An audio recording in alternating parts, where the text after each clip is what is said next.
Good morning, everybody, and welcome to. Actually, you guys don't know this, but this is take two because some idiot forgot to hit the button. Welcome to Pwnery's Week in Review.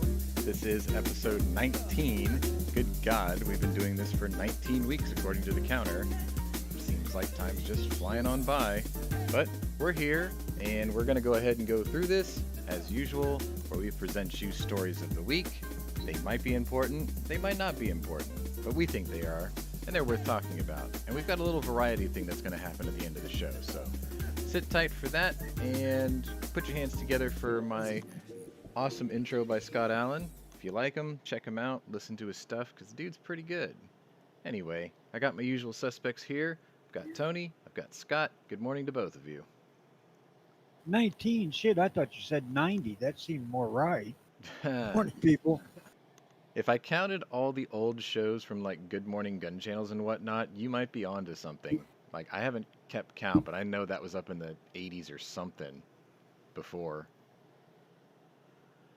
So, anyway, we've got 4 stories for you this week. I usually do 5, but I wanted to leave a segment open this time because we touched on something last week that I thought was kind of interesting and maybe worthy of discussion. And it's not reloading related, just so you know.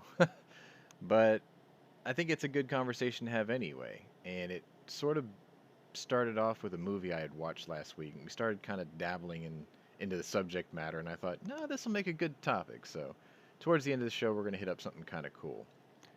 But anyway, as per usual, we're all here. And this show generally starts off with the week in review personals. So if you guys want to go ahead and start with that, I know Tony had a pretty interesting week. Scott, you sort of had a frustrating week. Y'all want to get into that a little bit? I went down to look at property in Missouri Thursday and was greeted by a whole freaking pack of dogs on a cow path led up to this fucking shack. Walked around and looked around the house for about 2 minutes, got in the truck, and headed back home. Oh, it was that short of it. Man, your wife must have been Yeah, pissed. no, not No? at all. We went went into it knowing this was possible. Ah. But hell, the neighbors' places on this that didn't show up in any of the pictures whatsoever were like 50 feet away. Mm-hmm. And then there was one directly across the street from the one 50 feet away, so he was probably 80 feet away. Each of these guys had about 50 dogs apiece. So you And fell victim to realtor Photoshop or creative photography. oh, it was brilliant fucking photography. I'm I look, actually. Oh, sorry. Go ahead. I look at the shed when we got down there, and like, how in the fuck did they manage to get that picture of this? Obviously the same building, but this one's falling fucking down. I wonder if But there's a anyway, Wayback Machine for Photoshop. I think the photos were about 6 months old, and I know now why it's been on the market so damn long. It's funny you say that, actually. So, I got a letter in the mail yesterday, and I'm sure most of you homeowners out there, you've probably seen the same thing. But you get these messages saying, "Hi, I was just looking at your place and was wondering if you were interested in selling it. Here's my contact info, and I'll make you an offer." And what was really weird was it was a Google Maps photo, so I knew that the person hadn't been by because the cars in the driveway in that photo have not been in my driveway since 2009. And I thought, wow, so are they going to make me an offer from 2009 and then adjust it for inflation, or is this just spam? And we all know the answer to that. Yes, it comes in a can with the opener built onto it. Yeah. So Hawaii. I'm looking at a house that my warehouse girl's brother uh, owns. He has a bunch of properties and he leases them out. And uh, I didn't do the picture thing because it's close to my house. So this was a case of they showed me pictures and the pictures looked bad, but then I went there in person and the place is fine. Like it has all the potential in the world. So I thought, okay. And I'm trying to negotiate a deal with them to maybe not let them finish the renovations. I'll just be like, hey, just leave the stuff there and I'll do it myself. Maybe you can just cut me a deal on rent for a month or two for my labor. Because I used to do stuff like this. I put all the flooring and the paint and stuff in the house in this place. So it's not alien territory to me. And, we're going to bang heads on that. But if I do that deal, it's not going to happen for a couple of months, which is fine. I'm not in a hurry. I thought I was. I'll do my week in review in a minute, but yeah, I thought I was in a hurry. Scott, tell us about your week, about how you had to take little road trips every day into hell, essentially. I had mandatory safety training Woohoo! headquarters in Massachusetts. How very British. Sucky. Health and safety. It's called HAZWAP. Hmm. It's training for cleaning up hazardous waste spills, essentially, Mm-hmm. which has nothing to do with my job other than I might be dealing with propane, fuel oil, diesel, and kerosene. I don't need to know how to clean up nuclear shit. I don't need to know any of that kind of bullshit. Yeah, I mean, you do mostly residential, right?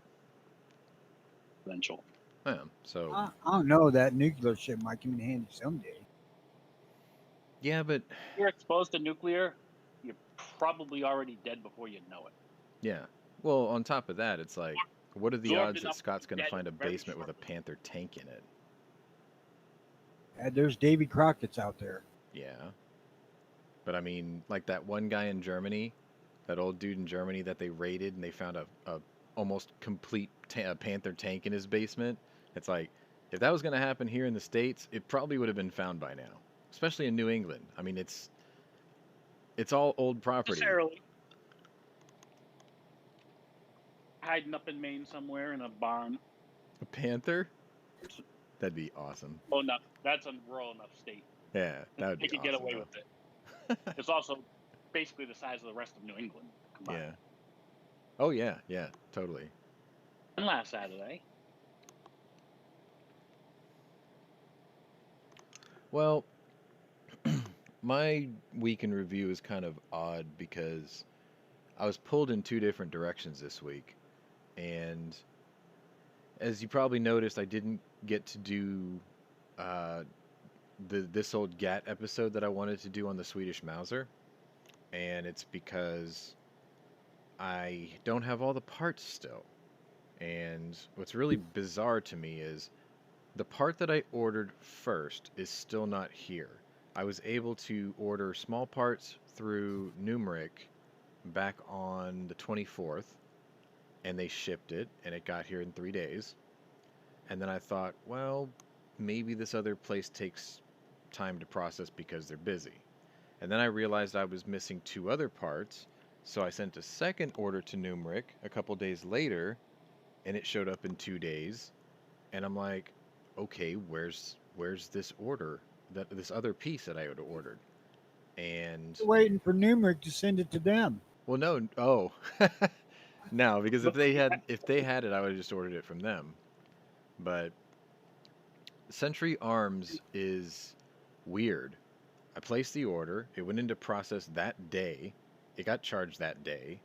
And then I waited, I think it was 12 or 13 days. And then I finally wrote them. And I'm like, hey, I had ordered small parts from two other companies. One other company I ordered twice. And I've got all my parts here. And your order was the first one I sent.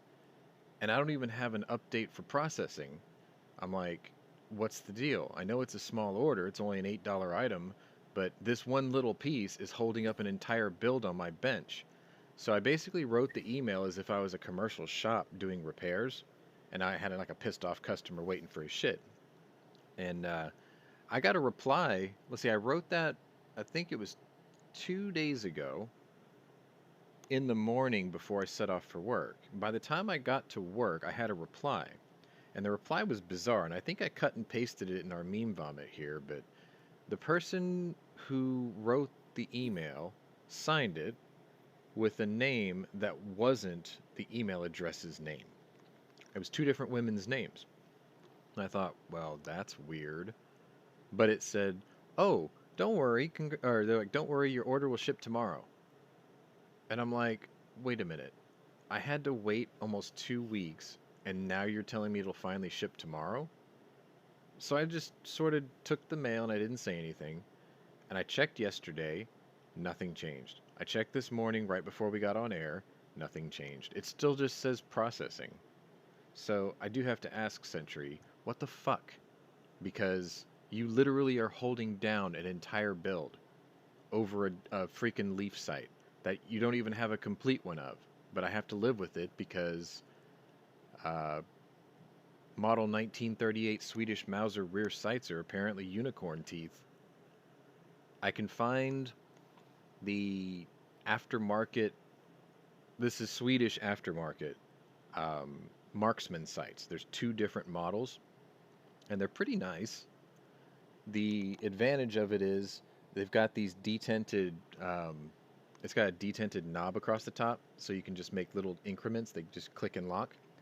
The disadvantage is you lose 1,300 meters worth of range. So like the original sight goes up to 2,000, but the target sight, I think they call it, or the marksman sight, it only goes up to 700. Now, realistically, I'm probably never going to stretch a Swedish Mauser out to 700 anyway, because I won't be able to see the target through an iron sight that's, you know, going to look like a hair when I'm trying to focus what's beyond the sight to the target, right? So I'm not worried about that. But what really sucks is those marksman sights are $125 a piece for just a little chintzy piece of metal with a dial on the top of it. And I thought, no, I'm not going to spend a third of what I paid for the whole gun for a sight that I really didn't want in the first place. So what's going to end up happening is if Sentry gets their crap together and they finally ship it, or if they just don't update their website and it shows up in the mail today, then yeah, I will get to film this old gat. I think it's episode 9. And I was planning on just doing it in one shot. I could have probably split it up into 2 episodes, but I didn't want to do that, so I've been waiting on parts this whole time. Which sucks. You do know you're dealing with a bunch of drunk monkeys. Well, it's the pot arguing at the kettle then, isn't it? Country Well, you're Arms, probably- not so good. You probably will get your site after you order that $100 target. Yeah. Yeah, Liberty Tree has the target site, and I have considered it because what I thought was I'll do this episode, I'll film it, I'll restore the gun, it'll make it nice and pretty, I'll put that fancy sight on it, I'll put like a box or 2 of ammo through it, and then maybe I'll just sell it. And then if I do, because it has that desirable sight, I'll make my money back on it, I'm certain, because the rifle was cheap. I got a good deal on that thing. I think I paid $275 or something. You know, Swedish Mausers are not cheap. In my area, like a Model 96 or a Model 38 like this, they usually sell for anywhere between $650 to $1,000, depending on condition. But, you know, I got mine through Collector's Firearms. They sometimes have like scratch and dent builds or missing pieces type thing. So the one I got the bag of parts here actually. The one I got was missing the rear sling swivel, so I bought that. It was missing the leaf sight, which I bought a 96 leaf sight, but it doesn't fit. I was just going to use it for the adjuster, but I'm not sure that's going to work now, but I'll keep it anyway. I was missing the 2 screws for the sling swivel, got those. And then the upper handguard, for some reason, for this being a short rifle pattern, that somebody stuck a carbine handguard on it, so it's too short, and the barrel band doesn't obviously reach it. So I found unused pulls, and it was like $20. And strangely enough, it's almost exactly the same shade as the rest of the gun. So I thought, cool. So I mean, it was missing a few pieces, but most of those pieces were inexpensive. I think I've got $40 in small parts in this thing. And while I was at it, I found the clip-on front sight hood. So I ordered that, and I fitted it to the rifle, and it was loose, real loose. And I realized, oh, I got to squeeze this and pinch it a little bit. But it didn't come with the locking spring. So the second order to Numeric was for that locking spring, and what was that other piece? I ordered two things from them last time. Oh, the barrel band spring, the one that kind of lays underneath the gun, under the bottom of the stock. They get to push up and in to like wiggle the barrel band off. My gun was pieced together, I think. Like somebody bought it and then they scavenged parts off of it, or they bought it as an incomplete rifle. The bolt, the barrel, the receiver, those are all matching numbers parts, but somebody scavenged a couple of small parts off of it and then didn't want to finish it, or maybe they couldn't find it, or they just didn't know where to get the pieces. So I ended up having to buy whatever was missing, which isn't bad. I mean, the rifle itself is fine mechanically. The bore on it's like a mirror, and it's super sharp, so I'm pretty happy with that. That's the only reason I'm saving it. It's because it's got a live barrel, a good one. So anyway, I've got that. It's sitting behind me. The little locking spring did come, and I did clip it on, and now it's very hard to get the front sight hood off because I fitted it so tightly and so well. I might just leave it now. I'm not sure if I'll be able to wiggle the barrel band off with that in place, but if not, then I'll figure out how to get it apart. But it's a cool rifle. It's got this...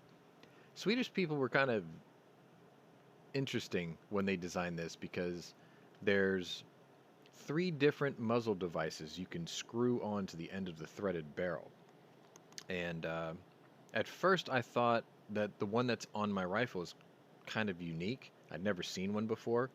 Usually there's just like a plastic or some sort of plastic like thread protector cap screwed on the end. And that's the one I'm used to seeing. And then some guys at like gun shows, they'll screw the blank firing adapter on the end. That the Swedish had training ammo that had a wooden bullet. So you would fire it down the barrel, and it would hit this thing at the end of the barrel and shred the wood and splinter it out these little holes. And I thought, okay, I guess think of it as like a miniature log splitter, I guess. So you see those.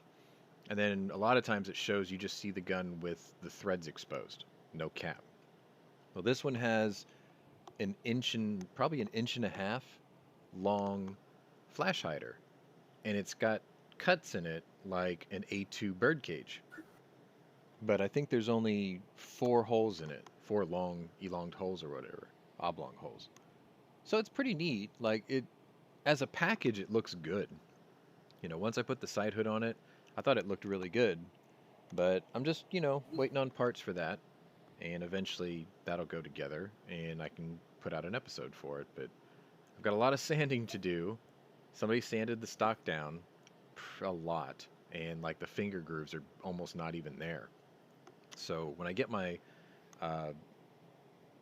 I put the new handguard on, I'm gonna have to take a lot off, like probably at least 1.5 millimeters off of each side just to match the profile of the stock. Which, yeah, I could replace the stock, but it's in good shape. There's no cracks, no splits, no oil soak. So I'll just keep it the way it is and just narrow down the handguard. Nobody will notice. Not unless they, have another one just sitting next to it. They'll be like, oh, it turned out pretty nice. That was that. Let's see, the rest of the week was drama. Good God, drama. Woman problems. See, I don't date very often. I stay single for long periods of time because I don't like this. I don't like what happens to me when I'm in relationships. So like, you get a lot of, you lose sleep and you worry about people and stuff like that. Like, I don't like having to do that. And, once you're in, it's fine. But when it's usually the newness of it all, it's tough to deal with. And I've been dealing with that all week. I'll just summarize because I don't want to get into it too much. But the summary is the missus got into a situation where somebody practically road raged her at her own place and drew a gun on her, even though they were the ones who were provoking everything. And then she had left and gone to work, and then she was afraid to go home. And then, you know, I was a bit paranoid about the situation. I was like, "Don't go home. Let me call your leasing office and get a black and white out there." And she was like, "No, it'll be fine. She was like, "I just hope I don't run into that person." And I'm like, "Well, are you carrying?" And then she sent me a picture of her carry gun, which I never saw before because I never really paid attention. And as soon as I saw it, I was just like, really? Sky At point. CPX2? Are you kidding me? And her response was, "Well, I was planning on getting another one. I don't really like this one either." So I replied to her, I was like, "Hey, tell you what, don't spend the money." I was like, "I've got enough guns to arm about 75 people. You can just pick one you like, and I'll let you carry that." And the reply I got back was like, "Wait a minute, you've got 75 guns?" And I was like, the sound of brakes locking up were screaming in my ears. I was like, "Oh God, what have I done?" And then I was like, "Hang on, let me reason this out." "Oh, no, I don't." I was like, "I have done 75 background checks. And a lot of times I had horse traded one gun for the next one, which is sort of what we're going to get into at the end of the show here. It's a subject I think all of us are going to have a little fun with." And I'm like, realistically, I probably have a little more than half of that number. And she didn't say nothing. And then I sent a message later going, "That didn't weird you out or anything, did it?" And she didn't respond. I'm like, "Oh shit, what did I do?" But then a couple minutes later, I get this video, and she's like, "So this just happened." And it was a video from her parking lot. I think she set up a camera at the base or at the patio of her apartment, and I can hear her arguing with somebody. And the guy was really belligerent, and she was like, oh yeah, what the?"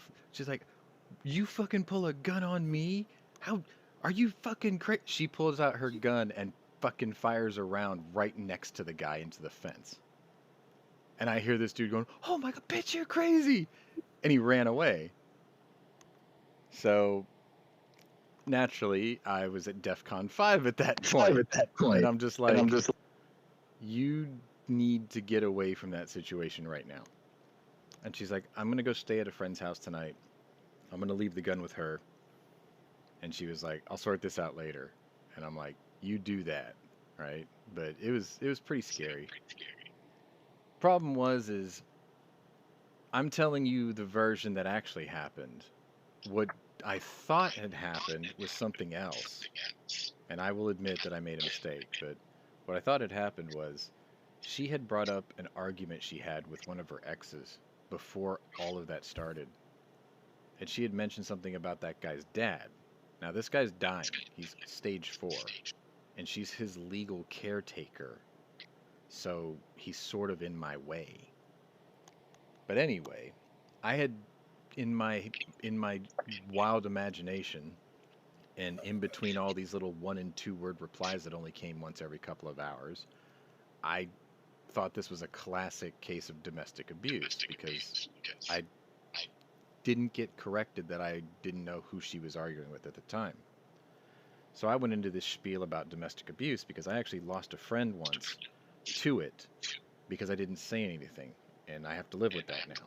So I told her about that, and she still didn't correct me. Not until I had reached out to somebody who reached out to her. And then she got mad at me. She was like, "Why are you telling this person this?" And I'm like, "Because I was worried." And then she goes, "But you told her all wrong." That's the first time that she finally set the record straight.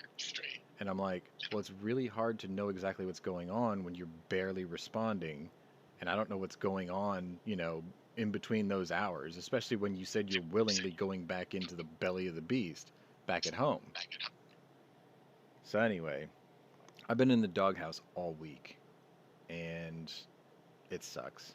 That my week's been shit, and I've just been trying to keep myself busy, work and whatnot, and doing this show. As a matter of fact, we started this together about 19 weeks ago, And the idea was to get up early, because I'm up already in the morning anyway, and do something somewhat productive.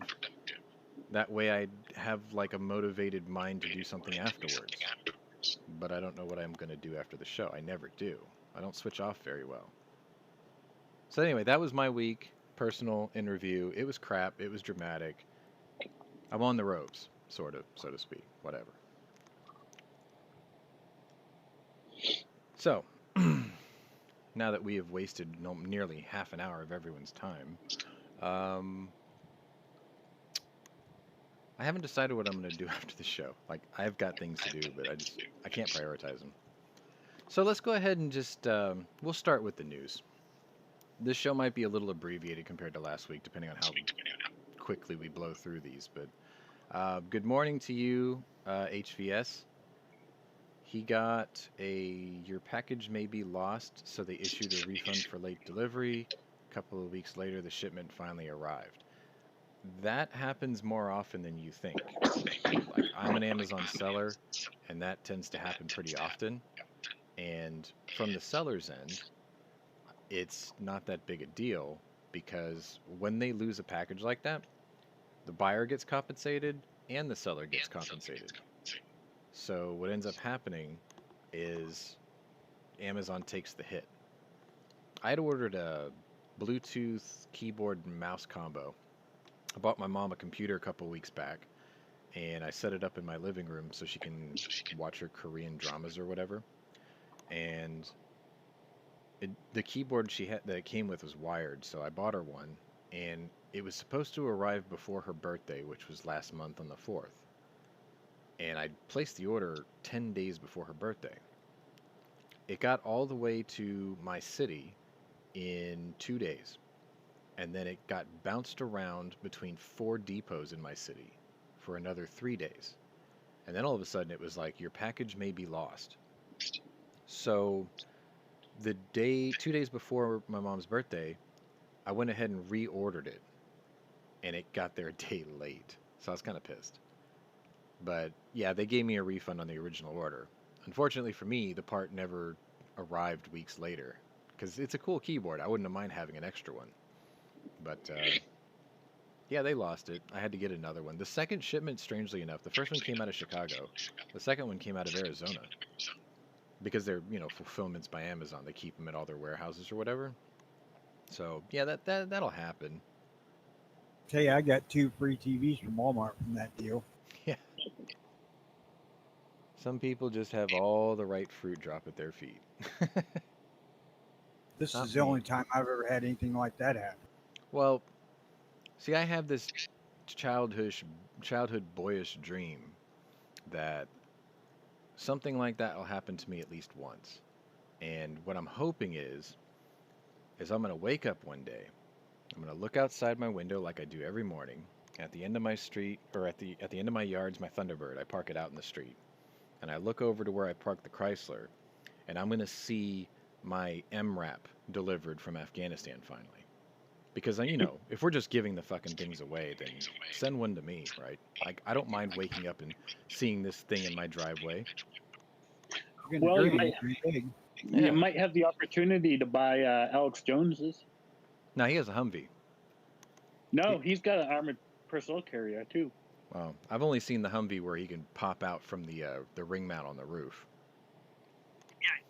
APC, too, I think. He's got like a Bearcat or something. Yeah, maybe I'd take that. I don't know. Is it diesel? A couple lawsuits. If it's diesel, I'll consider it. Yeah, all that shit's diesel. Speaking of diesel, once upon a time, diesel was cheaper per gallon than gas. Then, back in like 07 or 06, there was that giant leap due to oil market speculators that made oil $150 a barrel. And then gas, even in my area, was almost $4 a gallon. I heard it was as high as like 8 or 9 in California at the time. And then you fast forward, well, at that time, by the time that started to settle down, diesel was more expensive per gallon than gas. And I thought, well, that's ridiculous. And then now you fast forward to the last couple of years, and if you look at oil prices right now, they're somewhere around, I think, $75 a barrel, and yet gas is almost $4 a gallon. Like, what the hell happened? The price per barrel was twice what it is now, but the gas prices are the same. So who's skimming in our country off of this, making profit? Everybody. Everybody involved, politicians and whatever, right? They have to be. Because if oil's $75 a barrel and it's almost $4 a gallon when it was $150 a barrel, it stands to reason that it should only be $2 a gallon then, half. But it's not. You know, going back to the trip to Missouri, there was one thing that disappointed me greatly. Hmm. Was that gas was only 50 cents a gallon less than it is here. That adds up, Because I guess. the last time I went over there, it was over $1 less. Now cigarettes, they're right at $10 a pack here, and there's 6 pack there. Hmm. So, you know, I could save myself to death by moving there. Yeah. I got a friend who he has a truck similar to the one I want to buy. And for those who don't know, I'm interested in, it's a mouthful. It's a Ram Laramie Longhorn 6-cylinder eco diesel 4-wheel drive with the Ram boxes. It's a lot of crap. Um, the EPA ratings are getting better every year on it because they make the engine a little bit more efficient. They change the tune on it. And truth be told, the first generation of those here in the States were mechanically a little finicky. 3 out of the 4 major problems were not that big of a deal, but one of them was a pretty big deal. And by 2017, they had it all pretty much fixed. So, like, I'm looking for like a 17 or newer. But I got a friend with one, similarly set up. His doesn't have the Ram box toolboxes, which is, I can concede, you know, if the truck's a good deal, I don't have to have those. But if they do have them, I want them. And he said that he got 1,000 miles out of one tank on a road trip. This thing has a 26-gallon diesel tank. It's a 3-liter V6 turbo diesel. So I thought, wow, that's pretty cool. And then, you know, throughout our discussions down in the text channels here, you know, I've got this one called like Bug In or Bug Out. So we sort of just share things like radio equipment or just medical equipment or whatever. Just, you know, that's a compendium of information that you might think would be useful should you have to evac or something, which everyone talks about, like the Boog or like an invasion by a foreign army or whatever. But most of the Shit stuff, hits bad. exactly. But I mean, most of that stuff is applicable for even, say, a natural disaster, right? So, like, I live on a coastal town, so if I got hit by a hurricane, like, say, Harvey, where the power was knocked out for almost 50 days, a lot of that stuff for bugging in and bugging out applies because society is broken. Which a lot of the stuff that I put in there is stuff I learned from being in Harvey. Anyway, the reason I brought that up was because diesel right now is the exact same cost per gallon as unleaded gasoline. And I'm okay with that for now. I wish it was cheaper like it used to be, but as long as it keeps on pace with unleaded fuel, I could live with that because there's a benefit. Diesel's about 3 to 1 more efficient than gasoline in terms of cost per mile. So it is actually cheaper in the long run. Sure, you might spend like $80 to fill your tank, but you're only going to have to fill it once a month. Whereas, like my Thunderbird, it has a 16-gallon tank, and it costs me $52 every week because it only gets 14 miles to a gallon because she's a small car, but she's got big hips. She's a heavy girl because it's a convertible, so it's heavy. But so my plan for the truck was, and I can't remember who I had this discussion with, but I want the same setup, and I've got a friend who makes fuel cells, and he wants to make me a transfer tank that goes in the bed that holds 150 gallons, which isn't that big. It's only 28 inches tall and 28 inches wide, 28 inches deep, and I think it's 40 inches across. So it'll fit underneath the tops of the bed rails. And then my plan was have an electric pump from the tank through a filter down into the fuel filler neck of the truck. And then that way, if I'm driving and I notice that I'm almost out of diesel, I'll just flip a switch, watch the gas needle climb. Once it gets close to full, just shut it off. And that way I don't have to make any stops. So based off, and then have a hand crank backup on the other side of the tank if I needed it. I've seen some people have that where it's got a hand crank and like a little gas pump type thing. So like, if I can have that set up and I just unscrew a cap, screw that device on top in case the electric pump fails, even better. The cool thing about that is I sort of calculated the mileage based off of the original tank plus the 150. And if I can get the same efficiency as my friend's truck, that's 4,400 miles range. That's awesome. And so the discussion then turned to, well, why do you need so much range? You can just stop and fuel up if there's places that warrant that. And I'm like, no, that's exactly why. I have the capability to go 4,400 miles nonstop if necessary, but I will refuel as targets of opportunity every chance I get on the way to my destination. But it's also nice. Bear in mind that while that tank is sitting there full of fuel, it's a target of opportunity for some other prick. Well, see, that's the thing. This cell is built to fit below the level of the rails of the bed. And I was going to put a tonneau cover over that anyway. So, like, you wouldn't see it. I've seen these tonneau covers where you can unlock it on two sides, and then the whole thing goes straight up. Instead of like a car hood that pivots, because that wouldn't do me any good. I would get the one that goes straight up, so it makes like a flat roof all the way across the top. That way I can fill the tank without having to like finagle around, the roof, the tonneau cover. But you're right, there is that in there. But the cool thing is if I've got the cover on and I'm driving and I'm running low, I just flip a switch. No one even knows I'm filling up. And then if I have to fill that tank, I can do it relatively quickly. But the whole point of that is I can do it if I need to. I can stop if I want to. But if I'm in an area that seems hostile or there's just no fuel, I can just keep going. So it's like I thought of all three possibilities. But yeah, right now, yeah, it's the same price as gas. So like I'm okay with that. The idea of filling up once a month is pretty exciting too. And you could always roll into your local McDonald's or Wendy's and Yes. at gunpoint take their fryer oil. Yes. That motor, for those who don't know, the EcoDiesel is what they call B20 rated, which means you can run it on biofuel. And the really cool thing is I've done it before, and it's not hard. Some people hit this like chemical engineers, and they add things and they blend it and whatever to get the most out of it. Me personally, I don't give a shit.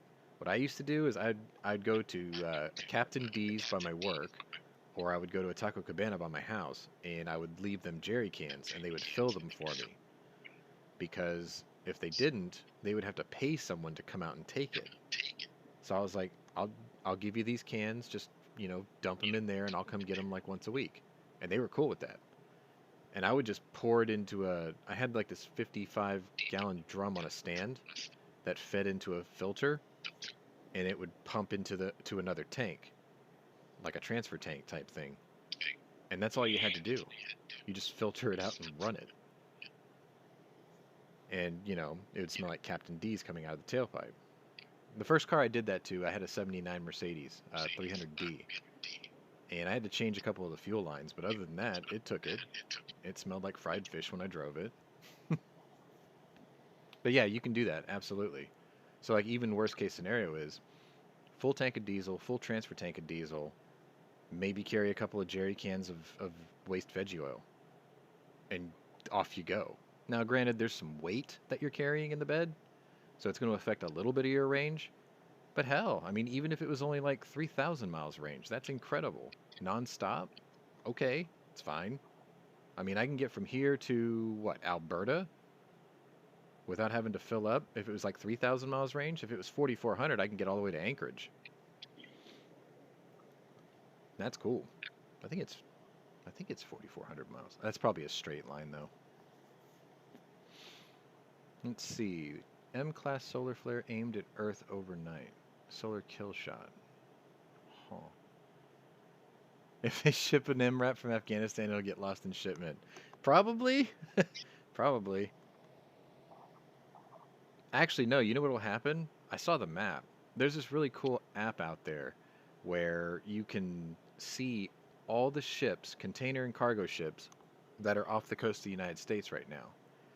And it's fascinating because we're completely surrounded by all these dots on all three coasts, and the entire Mississippi River is choked full of cargo and barges.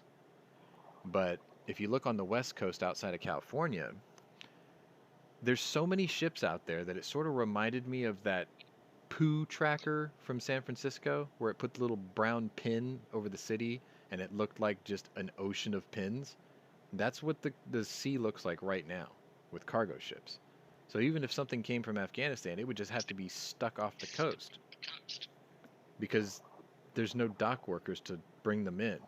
There's no trucking company trucks to move them around. I don't know if I talked about this last week, but I got a friend who he works on heavy trucks, like 18-wheelers, and he sent a photo of a drive shaft for a semi. And it was brand new, shiny paint, the whole 9 yards. It looked good, and I thought he was just showing off his work. But what it was, the caption read, "This is the way that the Democrats will destroy our economy." They couldn't stop business by and large with the lockdowns. Some people just defied it and went to work. A lot of small businesses died, but a lot of companies were still running, mine included.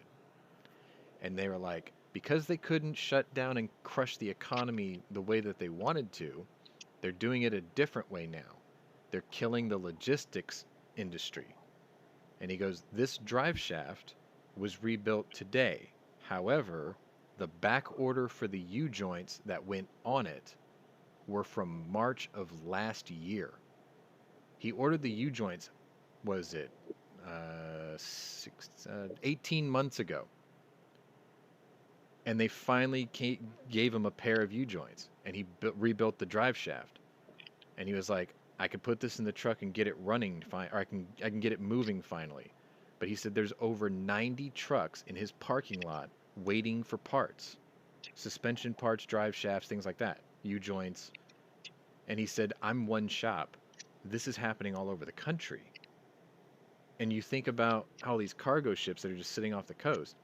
It's because there's no one at the docks to unload them. And then once they do unload them, there's a diminished number of trucks running them now because the parts aren't there. And like someone even took a photo of the inside of the brain of a Tesla, and he was like, this is your chip shortage, and this is why there's a chip shortage. The chips that Tesla uses are 20-year-old technology. And the manufacturers of those specific chips don't want to make those anymore because they're old tech. But because automakers want to cut costs, they want the old stuff. And the chip makers are like, no, improvise and adapt and overcome. This is the newest chip. It's smaller, it's more efficient, it's faster, it doesn't generate as much heat. You know, they're telling you all the advantages of a computer upgrade. But with that upgrade comes an upgraded cost that most manufacturers are not willing to do. Or they don't want to re-engineer their ECUs for new chips because it's a lot of work. The only company that I know of who could shoulder that is Mercedes-Benz because they spend something like $10 million a day on research and development.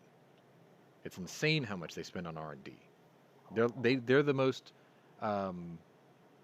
They put the biggest budget out for R&D of any car maker in the world, which is wild. If Taiwan invades, no more chips from TSM, Taiwan Semiconductor. No, you're right. You're right. And matter of fact, one of the other weird things is if you were keeping up with like naval news, uh, the Connecticut, I think that's a Seawolf class submarine. It She's a sea wolf. Yeah, it collided with an unknown object in the South China Sea. Now, what's funny about that is nobody knew that it happened until the Chinese responded. And it wasn't that we hit one of their ships because of the way that they worded it. They were like, "What the hell did you guys hit?" Better question, what were you doing in the South China Sea? Like they didn't even know we were there. But we hit something, and there was a public photo that was released, um, of the Connecticut, and the whole top half of the sub was fine. There's no markings. There's no like tarps to cover up damage. None of that. It was a perfectly intact, boat as far as you can tell. So whatever happened on the bottom half of the ship, and it's heading. Well, you don't know when that picture was taken. No, it was dated. That one was actually a public release to, I guess, calm down the families that the crew was fine. But the ship looked fine. And the assumption is the South China Sea is full of active underwater volcanoes and seamounts. So they think that they might have been a little too low and brushed up against one on the underside, which it could happen. But everything seems fine. There was no pressure hull leak or nothing like that. But they're heading to Guam. And chances are, once it gets there, they'll dry dock it and fix it. But the only chance you're going to get to take a picture is the day it gets there, because they'll cover it up. They don't want to show you the damage. Because Well, you'll never be allowed near the dry dock, anyways. Right, but they usually do a photo release of it actually going in. And if they do, you might get to spot the damage if they didn't cover it up in time. But usually they don't like to show off sub damage because they don't want to tip off the enemy of vulnerabilities, I guess. Or exactly what the sub looks like. Yeah. Or how it's been modified. Because but I mean, it's a Seawolf, so... Well, that's exactly right. Why do you not hear anything about them? Because there's You only always hear 3? Yeah, but you always hear about Virginia class this, Los Angeles class that. Yes, but the reason for that is the Los Angeles class, I think, had what they call flights. So the 688 got 3 changes throughout its lifetime. They would have like a flight 1, flight 2, flight 3. Sometimes they would take a flight 1 in for, refurbishment and then upgrade it, or sometimes they would just build it to the new spec. With the Virginia class, it's contracted for 5 flights, and right now we're on flight 4. So you're right. For something like that, there are many changes throughout its generations. But on a Seawolf, it was only one model. They only built 3, and it was because it was so expensive, they stopped making them. So there's no changes. There might be upgrades internally, but like no external changes. Yeah, but here's the thing.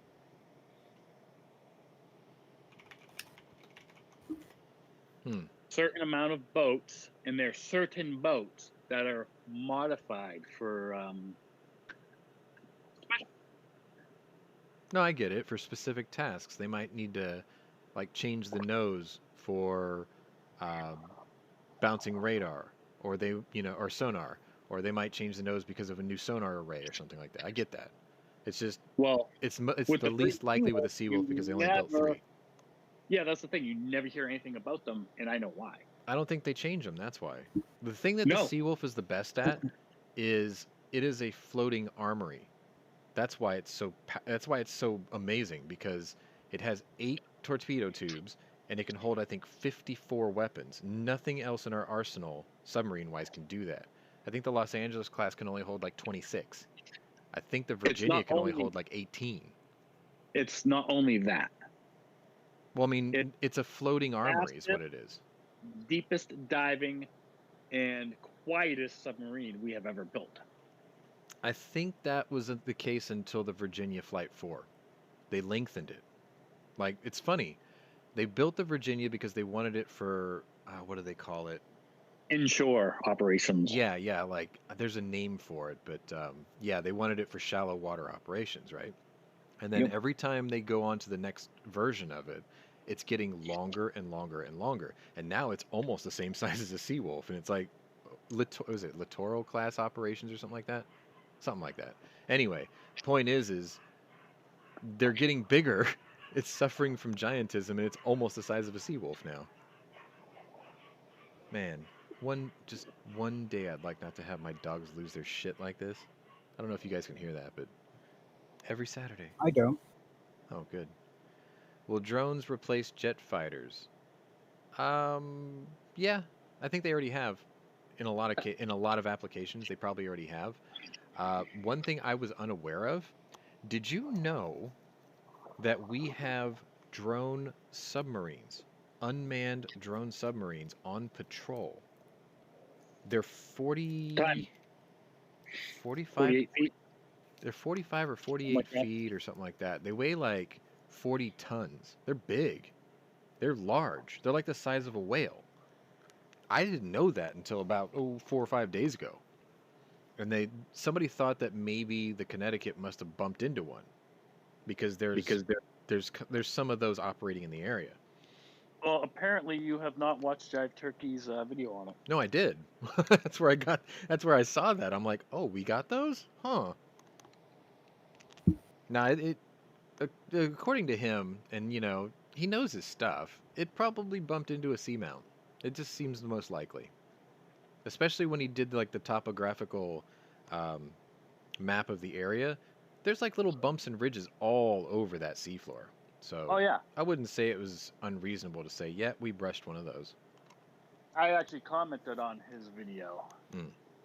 because not many people know this, but the Cold War era SOSUS net Mm. that we used to track Russian submarines with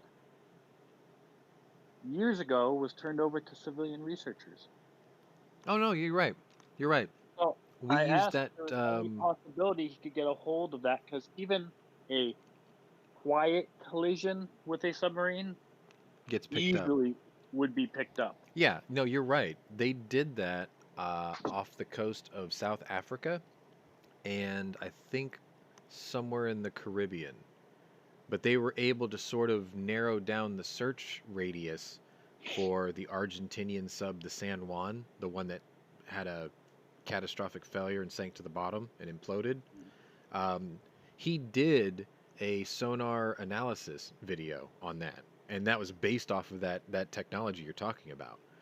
We've got a listening station in South Africa. We've got one, I think, in Tierra del Fuego.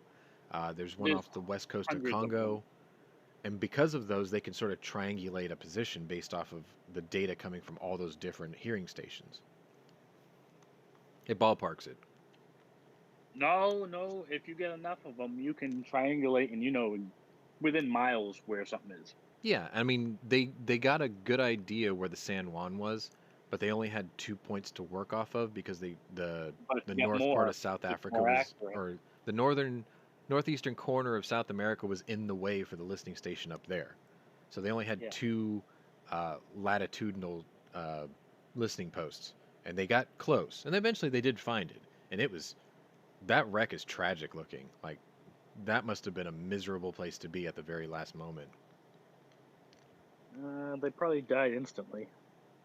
The thing to keep in, well, yeah, but I mean the moment up to that. Oh yeah. The thing to keep in mind about subs is it's their job to make a quiet hole in the water. Correct. Once they fire a torpedo, everyone knows where it is. Also correct. Yeah, they have people who listen for launch transients, absolutely, and then they just fire on the bearing. When you get a chance, I need. Yes and no.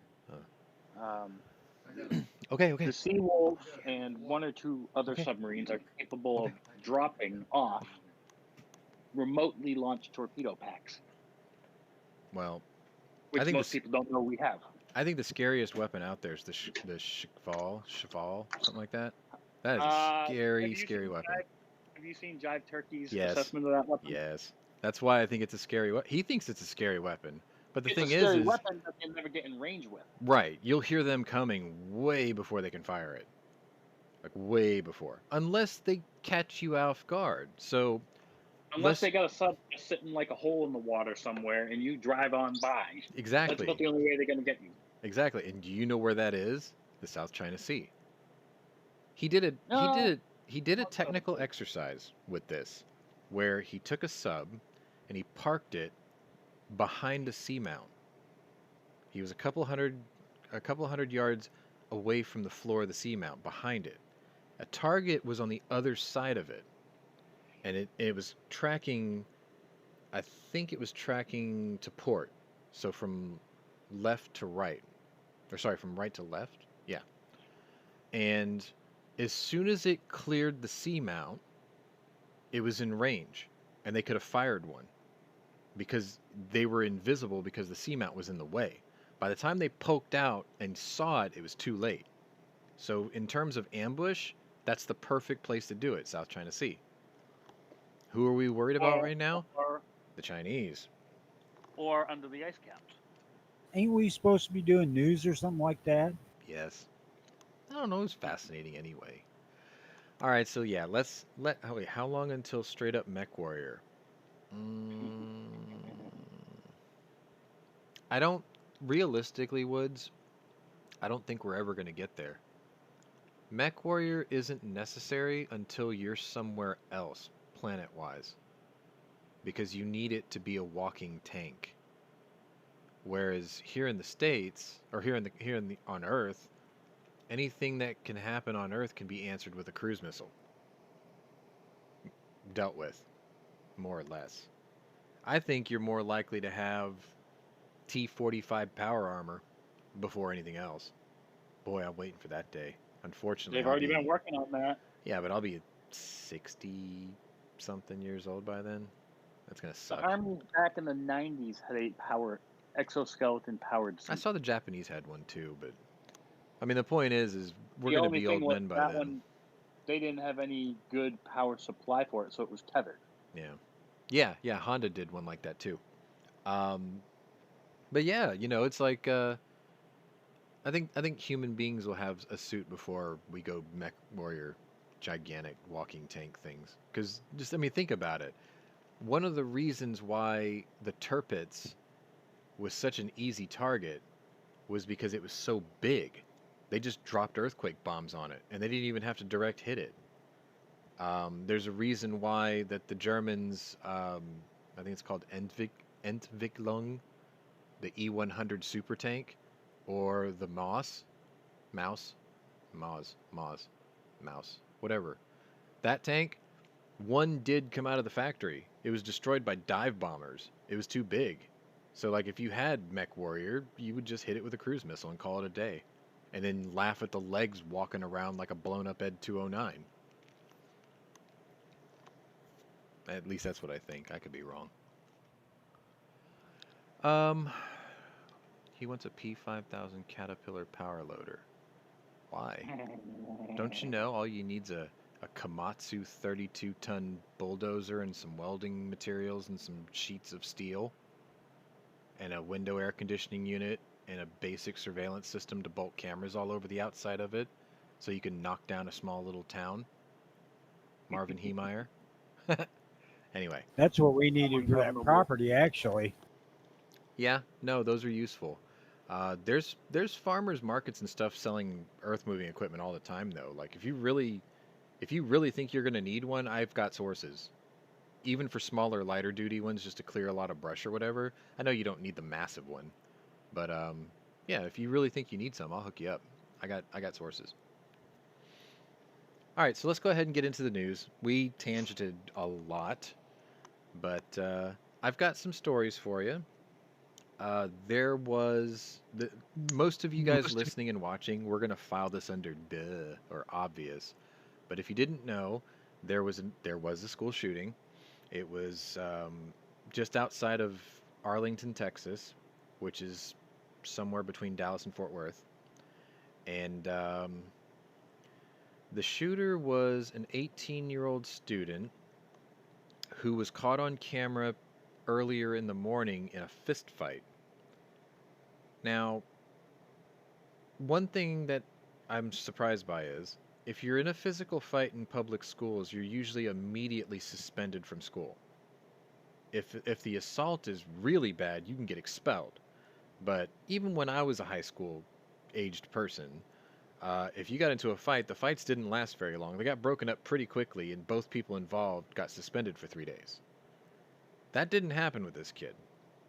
He managed to go back out to his car, pull out a .45 caliber pistol, which I still don't know how he got it. He's 18. Well, So I don't know if even he your stole it. governor has said he was in illegal possession of one. Correct. But I don't know if he stole it, or if it was his parents, or if he bought it, illegally, whatever. But the fact of the matter was, he came back into the room with a .45 caliber pistol, and he shot 4 people. Nobody died. There was one critical condition. There was a couple of just serious or mild conditions, things like that. This is where the story gets weird. So here's the story. The shooter was released within 1 day. Now, this is domestic terrorism by definition. And this individual walked into a public institution and let rounds fly, right? And then ran away, and then disposed of the gun out of his car 6 miles west of the school.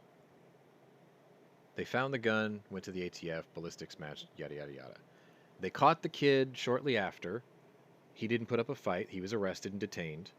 And then he was released on a $75,000 bond.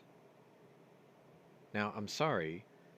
You were about to commit mass murder on a federal level. And yet, the district attorney in Arlington let him go for $75,000 bond. Now, if you guys don't know how bonds work, now I could be mistaken, but I've bailed out a friend once or twice in growing up, and the bond price was always 10% of the total amount, which means his folks were able to get him out of jail for $7,500 for almost committing mass murder in a public school with a stolen gun. The teacher in the back. With the teacher. Well, the thing is that he's the wrong color to be a domestic terrorist or a mass shooter. I know what you're saying. You're talking about being driving narratives, and I get that. And what's really irking me is the fact that, number one, he got away with it. Number two, he was released. So I'm part of this. Never been let out on bond. And he was let out on bond. Now, I suspect that he's got an ankle monitor on, at least. And maybe he's under house arrest, at least.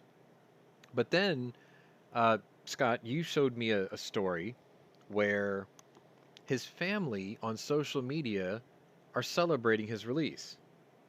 And they started a GoFundMe page. This is a video where this is a subject where Matt would do a go fund yourself. Right? Because, he's going to start raising money for his, I guess, legal defense. The argument was that he was robbed and he was bullied. And then it led to this. So they're instantly going to he's a victim. What about the 4 victims he shot? Aren't they victims too? What about the entire community and the entire school board and the school district and the police department? Aren't they all victims too? Like, you greedy shits. You're worried about one kid. Think of all the victims he created, or all the traumatic stress that he's put on other people. His problems are irrelevant in the eyes of the law now because he did something ridiculous. So anyway, part of my group is sort of like how the Tea Party got started. It's a bunch of individuals with influence and connections and heavily, they're affluent people. And we had made a decision yesterday to start pressuring local area judges and district attorneys by essentially calling them out for giving people a pass, PR bonds and low bonds and just ridiculous things like that. And I was feeling pretty good. I was like, yeah, this is a good thing. We can enroll a lot of people in this. We should get this started because that is apolitical. It's not, you don't have to, there's no party behind that. Just people are sick of criminals on both sides, right? Well, Precinct 4 in my area put out an official announcement by their police officers union the same day we came up with this idea. And they were like, if you are aware of judges, district attorneys, or prosecutors pushing for these ridiculously low bonds, give us their name. We will make it public. Which means they're done with it too. Because they're making a mockery of law enforcement by just letting these people go constantly. It's ridiculous. And the thing is you can make an argument for this and say, you shouldn't have let them out. You should put them in jail and let the correctional facilities do what they're designed to do by name. And then that starts a whole new debate on private versus state prisons and how correctional facilities don't correct anything. They just breed meaner criminals. So that'll open up that Pandora's box of necessary reform, I think. Anyway, the little shit's out, and he's going to have his day in court. And I'm sure his life is going to be very different. I guess it's a good way to put it. It's going to be very different. Any thoughts, you guys? Well, he's lucky he didn't use 9mm. He'd have been on trial for murder. Damn, I should have said 44. Fuck. Yeah. Fucked up. Well, there's a lot of people saying that this could have led, if somebody got killed, right? The anti-gun people tend to hyper-focus on that thing that was used in that event. And we are sort of getting to a point where we have an administration who has banned an entire nation's imports, which puts a huge burden of supply for certain calibers, namely 7.62-39 or 7.62 by 54R. Yeah, Tommy guns, you Tommy mean. guns, right? Imagine if this kid succeeded. Imagine if he went, assuming this was like a 1911. Imagine if he was 8 for 8. 8 people died, 8 shots were fired, 45 caliber. Your anti-gun people would start a campaign viciously to ban anything over 40 caliber. No, That's they how wouldn't they have. work. No, I mean, that's how They these would- people work.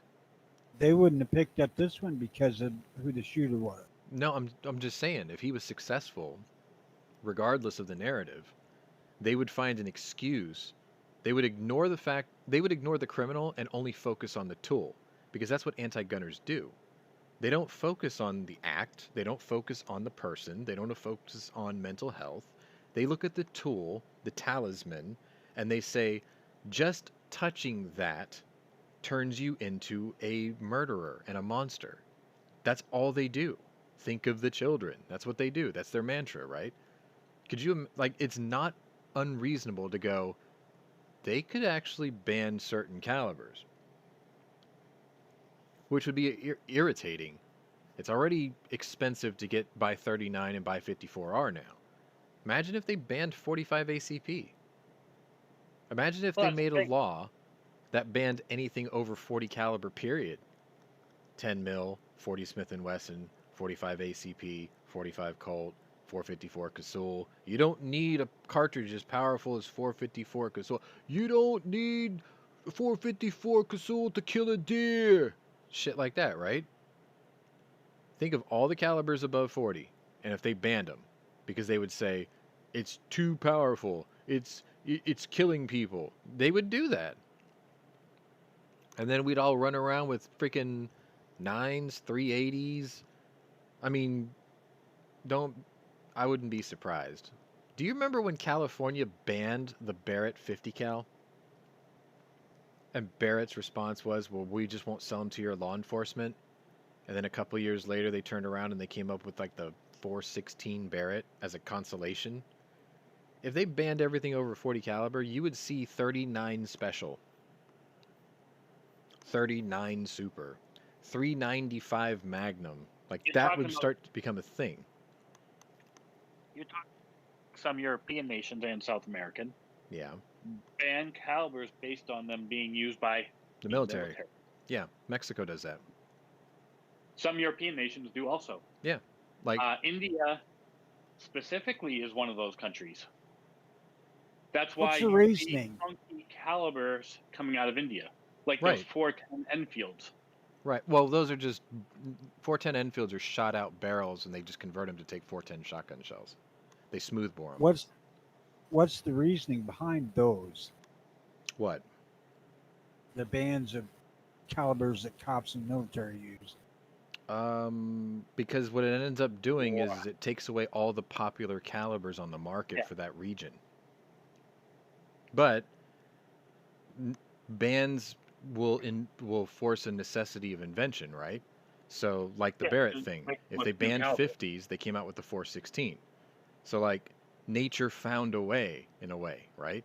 So, if they banned everything over 40, they would go .399 if they had to. If they had to, Yeah, obviously they don't do 9 any by research 19 into that goes firearms like ever right? because there's 100 or 1,000 new Wildcats made every goddamn day. Yeah. But I mean, that's the whole point, right? If they went after a ban, we would find a way to defeat it in a way.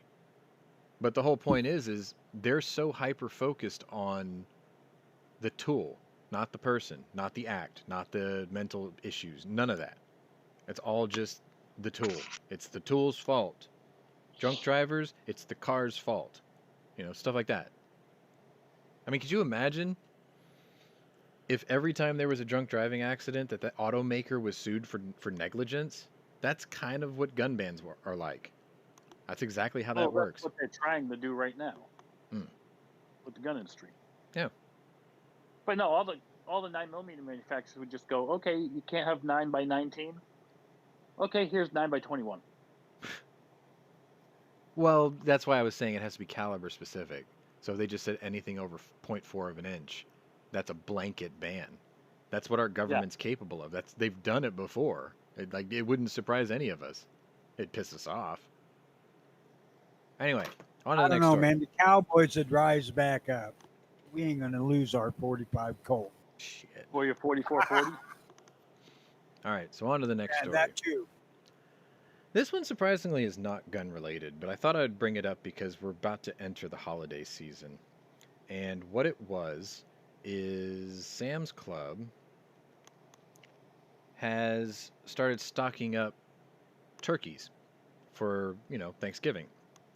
And this is just one of many stories. I wanted to share one to give you a visual.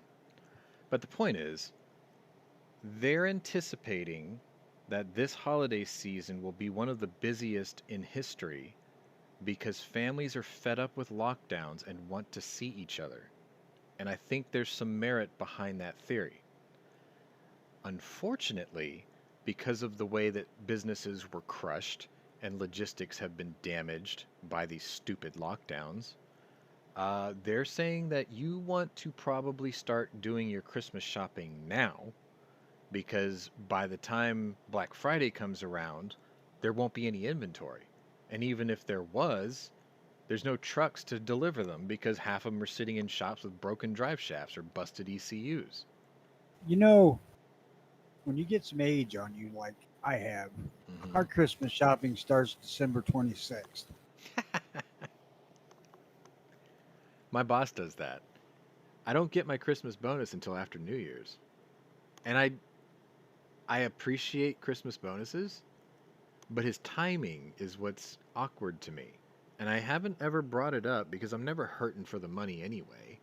But one day I thought about sitting him down and saying, look, I appreciate the fact that you give us Christmas bonuses, but I think it would be far more beneficial for us as recipients of them if you gave them to us on December 1st instead of January 1st. So that way we actually have Christmas spending money instead of having to rack it up on our credit card bills and then using the bonus to pay down the bill. Like when he does it doesn't matter to him, you know? But he doesn't it's hard to get him to understand timing. He's uh Chinese. So like Christmas isn't really a big deal to him. They don't do that holiday by and large, which is why they get teased about, being robots all the time. But I mean, to be perfectly honest, they just don't celebrate it. And they usually end up going to like Vancouver or something for a couple of days just to hang out. They don't do Bitching Thanksgiving because either. everything's closed. Well, they Yeah, don't do they're big Thanksgiving pigs. either. They just Well, Thanksgiving's no biggie now, and nothing closes anymore. right. But I mean, what I'm saying is they don't understand how to help their employees celebrate the holidays at the proper intervals because they don't participate in the holidays. That's all I'm saying. What Well, about isn't there Chinese one? New Year? Oh yeah, they do that. I get a bonus for that every year. I get that. I get that one every year. That's like a pleasant little surprise every year. Like it has something to do with the traditions of being good to those who um, helped build your business. So you get this little red envelope, and it usually has a crisp new bill inside of it. And some companies will give you an entire month's salary as a Chinese New Year bonus. My boss doesn't do that. But I have noticed with our recent successes that those Chinese New Year bonuses have been getting bigger and bigger. So I'm not going to complain. Like it's found money already. Anyway, I thought I would bring that up. Christmas is not too far away, 2 months. I don't think it's unreasonable to at least start thinking about what you want to buy and maybe start checking the inventory now. Sure, you might not get the Christmas Day sale, but no one is if there's no inventory. So just start looking, kind of put that in the back of your mind.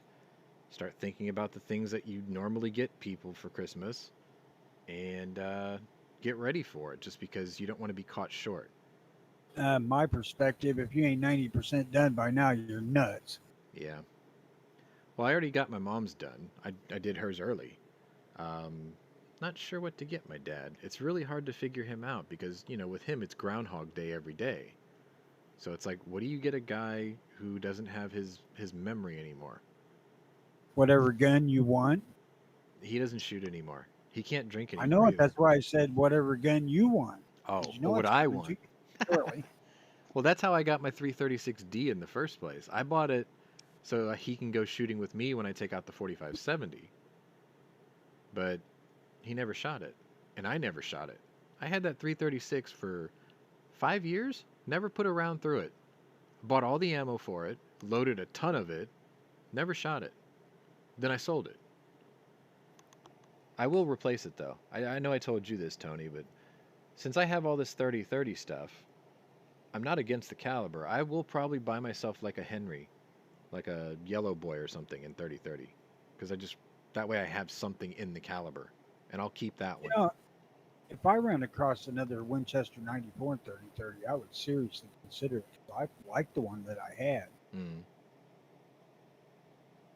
I mean, it's no 30-06, but there again, it's Well, probably a little more for carrying through the woods. what I'd like to do is I'd like to get a Yellow Boy and then put one of those old scopes, the ones that are like 3 feet long. Brass tube.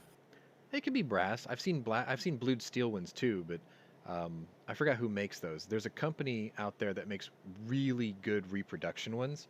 They're about $450, but buy once, cry once, right? I just want to have it because I think it would make that rifle complete this look that I'm going for with it. Dixie Gun Works. I think you're right. I think that's who it is. You ought to be used to saying that particular phrase by now. Yeah, well, yeah.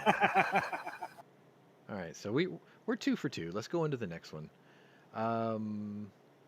So I posed this story to you as a question. Are new gun owners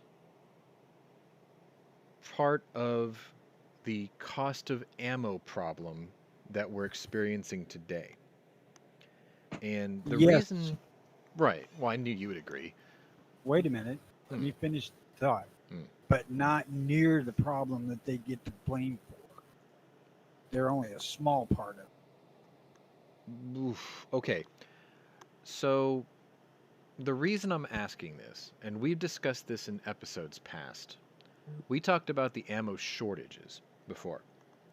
And the way I was able to equate that was, I think they said that it was 1 million new gun owners in the last year. Something like that, right? And I said, imagine if 1 million people went out, bought a handgun, and did what typical first time gun owners do: buy the gun, buy 2 boxes of ball ammo, maybe 1 box of self defense ammo, take it home, load the magazines, maybe shoot a mag through it before you do it, put it in a desk drawer, and be done with it. There's a lot of casuals like that. You get a couple of guys who start to like it, they buy more ammo. But it's usually, I bought a gun and 2 boxes of ammo and maybe a self-defense box. Well, take that number, 1 million gun owners, times the 2 boxes of ball ammo, it's 100 rounds, and you have just taken 100 million rounds of 9mm off the market. There's your shortage right there. Just No, it's on not. that. That had they hit the market middle of Trump's term, we wouldn't have even known. We did not notice that amount of ammo going. Well, see, that's not necessarily true, because a lot of the last shortage was because COVID. Everybody was arming up because of the election and because COVID. And now we don't have But powders, we don't have primers. You can get brass. Brass is still pretty plentiful. Bullets come and go. But the reason I'm it's those. asking this question is, are they the cause of today's ammo costs with the inventory available? And this is my Nope. reasoning. This is my reasoning. You get a guy, bought a gun, didn't know about the shortages, and he says, okay, can I get 2 boxes of ammo for this? And the guy behind the counter goes, sure. Now, he doesn't know how much you know. He just says, sure. He reaches down, grabs 2 boxes of Winchester White Box 9mm, slides it across the counter and says, that'll be $68. Now, you, me, and most people watching this are going to go, are you insane? That 50-round box of Winchester White Box should be $12, not $32. But because the first-time gun owner doesn't know what ammo prices normally are, this is normal to him because this is his first time buying ammo. Now take 1 million new gun owners and they go out and they buy the ammo at that cost and don't think twice. They're just like, whatever, and they walk away. Now, Yes, the but old breed is going to start shaking their fist going, you people are nuts. Why are you extorting us? And the ammo makers are going to be like, well, the market can bear the cost because look at all these people buying ammo. the old ammo buyers are the ones that are out there, and this is of that 110, 20 million gun owners that existed already. They're Mm-hmm. out there buying it as much as they can fucking get before it goes up to $48 a box. Sure. So that's the other end of the spectrum, hoarders. And I'm not just talking about hoarders. I'm talking about just gun owners. You know, they buy a couple of boxes whenever they find it, Sure. and they're shooting it up. And you know, they're not hoarding ammo, but still, there's a lot more of that than there are new gun owners. I think you're right. It's just, the thing is I'm trying to look at this from a what if.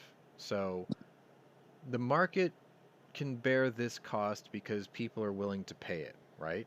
They will use the minority of people who are ignorant to the ammo costs as their justification for it.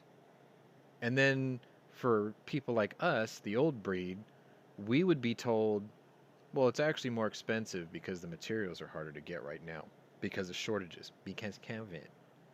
And we had to raise our costs because our internal costs were more because COVID. And it's like, no, no. I don't know.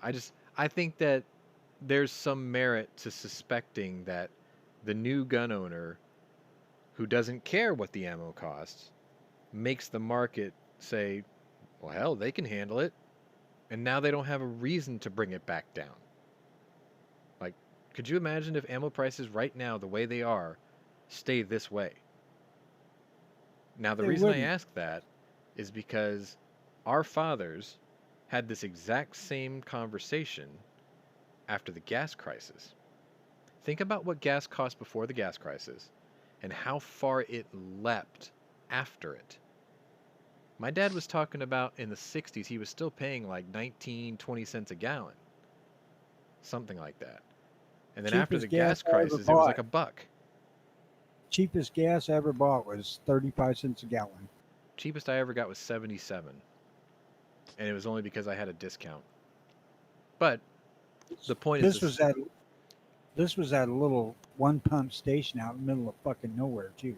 Well, I mean, my point is this same conversation can be applied to other things in history. Gas prices are a good example of that. There was a gas crisis, there was a shortage, yada yada yada. It got resolved, but the prices never came back down to pre-crisis levels. Same thing can be said about oil speculators in the early 2000s. It went up to $150 a barrel. They realized, okay, it hurt the economy a little bit, but people still had to drive. People were still willing to pay that amount of money, and they started cutting back everything else in their life that was enjoyable just to drive to work. So the market was able to bear it. They backed off just a little bit, and now we're at where we are today, where we had oil prices during the Trump administration almost all the way back down to like less than $20 a barrel. And at that time, that would have made gas 89 cents a gallon. And yet it never went that far. I think the cheapest I got it was just before election day. My car takes super, so it has to take 93. But just before election day, I paid $1.29 a gallon, which would have made regular $1.09. That was the closest we got. Now oil prices are back up to about $75 a barrel, and I'm paying $3.60 a gallon, which is just about what regular cost during the hyperinflation early 2000 years that killed the Ford Excursion. I'll tell So, you, yeah, they let the market do this so they can say, you can handle it. We don't have to drop it down. You guys are fine. if this November's election takes control away from the Democrats on either of the two um, parts of Congress, you'll see it change because people will know that they're not going to get shit done. Period. Well, okay, so imagine. I'm kind of losing my train of thought here. When Trump was in office, he had control of the House. He had. Did he have control of the Senate too? Or it was just the House and the presidency, right? I thought it was the Senate and the president. You might be right. You might be right. I might have it backwards. Nothing got done because That's the my point. Democrats were just endless streams of bullshit lawsuits. They had enough of the numbers to stymie everything. Now they're in control of the House, the Senate, and the White House, and they almost get away with whatever they want because there's not enough Republicans that have enough testicular fortitude to put their foot down like the Democrats can do during a Trump presidency. So to say that, yeah, we can get a lot done once we take back control, no, we can't. That ain't Not what yet. I'm saying. I'm saying that it will put the brakes on them Oh being yeah, able to for the radical do it. spending, yes. Then the dyed in the wool old hand gun owner who's on and on about buying ammo and the cost and still buying a few boxes whenever they get a chance, they'll ease up a little bit, Mm-hmm. and eventually it'll do like ammo will do like when Trump was in office. You know, it'll stop being in such demand. Well, the thing that blows my mind right now is Biden took office and immediately shut down the Keystone Pipeline. There was an estimate that 50,000 people lost their jobs overnight. Oil people, logistics people, trucking and rail people, maintenance people, tool makers, die makers, you name it, okay? There's a whole network behind that. They all lost their job overnight. And yet, he's pounding his fist at a NATO podium demanding that OPEC raise their production. Why? Like, why? We had our own. We were energy independent. We were exporting. We always net export more gas than we keep. I don't know if you knew that. We've always exported more than we kept for ourselves. And yet we were also independent on the source material because of the Keystone. He killed it, and now he's demanding that the Middle East raise their production. And the Middle East are saying, we'll get to it when we get to it if we feel like it. Because they don't need us anymore. Unfortunately, they don't need us. They can just sell it to the Russians. They can just sell it to the Chinese. So they've got us bent over a barrel because we have an idiot in charge. And he has undermined and sabotaged this country in so many different ways. He sabotaged us through bad media. He sabotaged us through the medical industry. He sabotaged the small business. He sabotaged the logistics industry in this country. And then he keeps saying that he's throwing money at, quote, infrastructure, and it's not even 4% of the entire spending bill. Get that shit out of here. You're not doing nothing but lining people's pockets. You've got people like Merrick Garland. Could you imagine if that guy was a Supreme Court justice now? I mean, look what he's doing. He's turned the FBI into the German Stasi by calling parents domestic terrorists for standing up against critical race theory. And the reason he's doing that is because his wife is the publisher of material that teaches critical race theory. That's called a conflict of interest. And unfortunately, because they control the DOJ, nothing will happen. They will get away with it.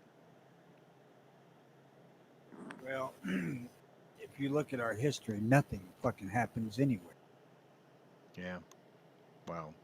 G-Webs used to have this saying that government works best when it's in gridlock. And I used to think he was crazy. Designed to bug gridlock. Well, I used to think he was crazy.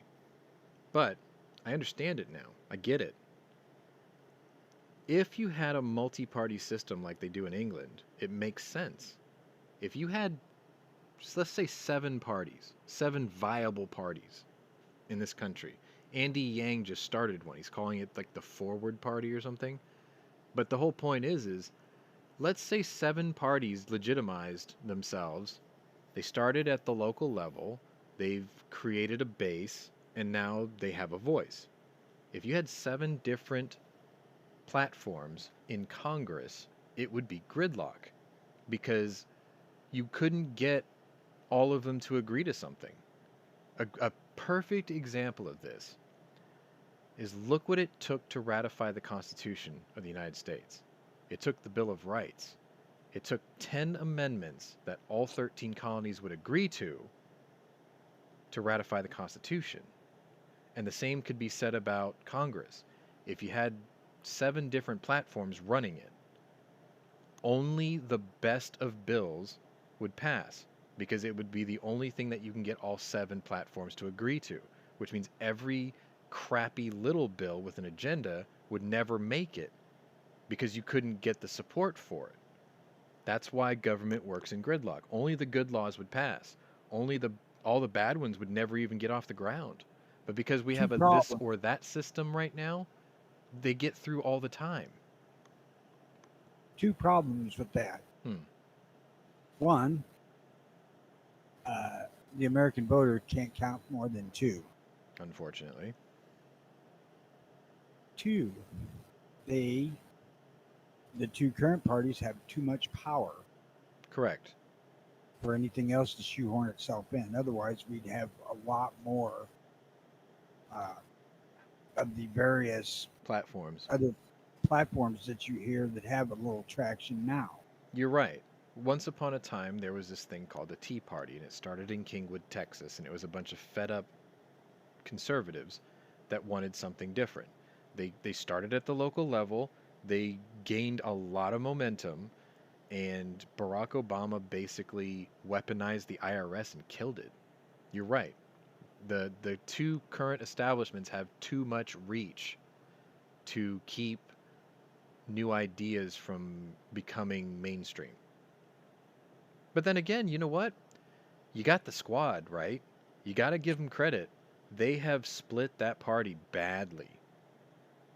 Now, whether or not that's going to branch off into its own platform is yet to be seen. But it seems like Nancy Pelosi can't keep this together anymore. It's getting out of her control. Like, Well, these that's 8 one or of the 9 people are destroying the liberal establishment right now from within. that's the only benefit I see to that Well, extremely far leftist section of the Democrats is that they're putting a kibosh to everything. yes. But that's a what's good for the goose is good for the gander. We're happy to see the DNC crumble away. But let's be honest. We want our side to crumble away too. Because there's a lot of crap in our party or in our platform or in whatever we vote for because it's a this or that system. We would have to be equally as happy to see it happen on our end. We have to be. Anyway, last story of the day. Right? Yeah. I called this good enough for thee, but not for me. This is the mayor of Rochester, New York. And she's incredibly anti-gun. So she was arrested in possession of an illegal gun in her state. And also, she was busted for campaign financing issues. Now, according to the So- quick peek I had of this, she had a rifle and a handgun. Okay. Don't know which was illegal, but for an anti-gunner, that's Hypocrisy at its finest. yes. So, do you remember the story of, I think she was a caretaker of some sort, and she kept a gun in her car, and she transited through the state of New York to get to like New Jersey or something, and she was arrested, and she was facing serious jail time for possession of a weapon, and it took a huge stink to get that overturned. You remember that? It was years ago. I remember several. Yeah. Like, So that was just Joe Q. Public getting caught. This is the mayor of Rochester. You know what happened to her? She pled guilty and resigned. They let her get away with it.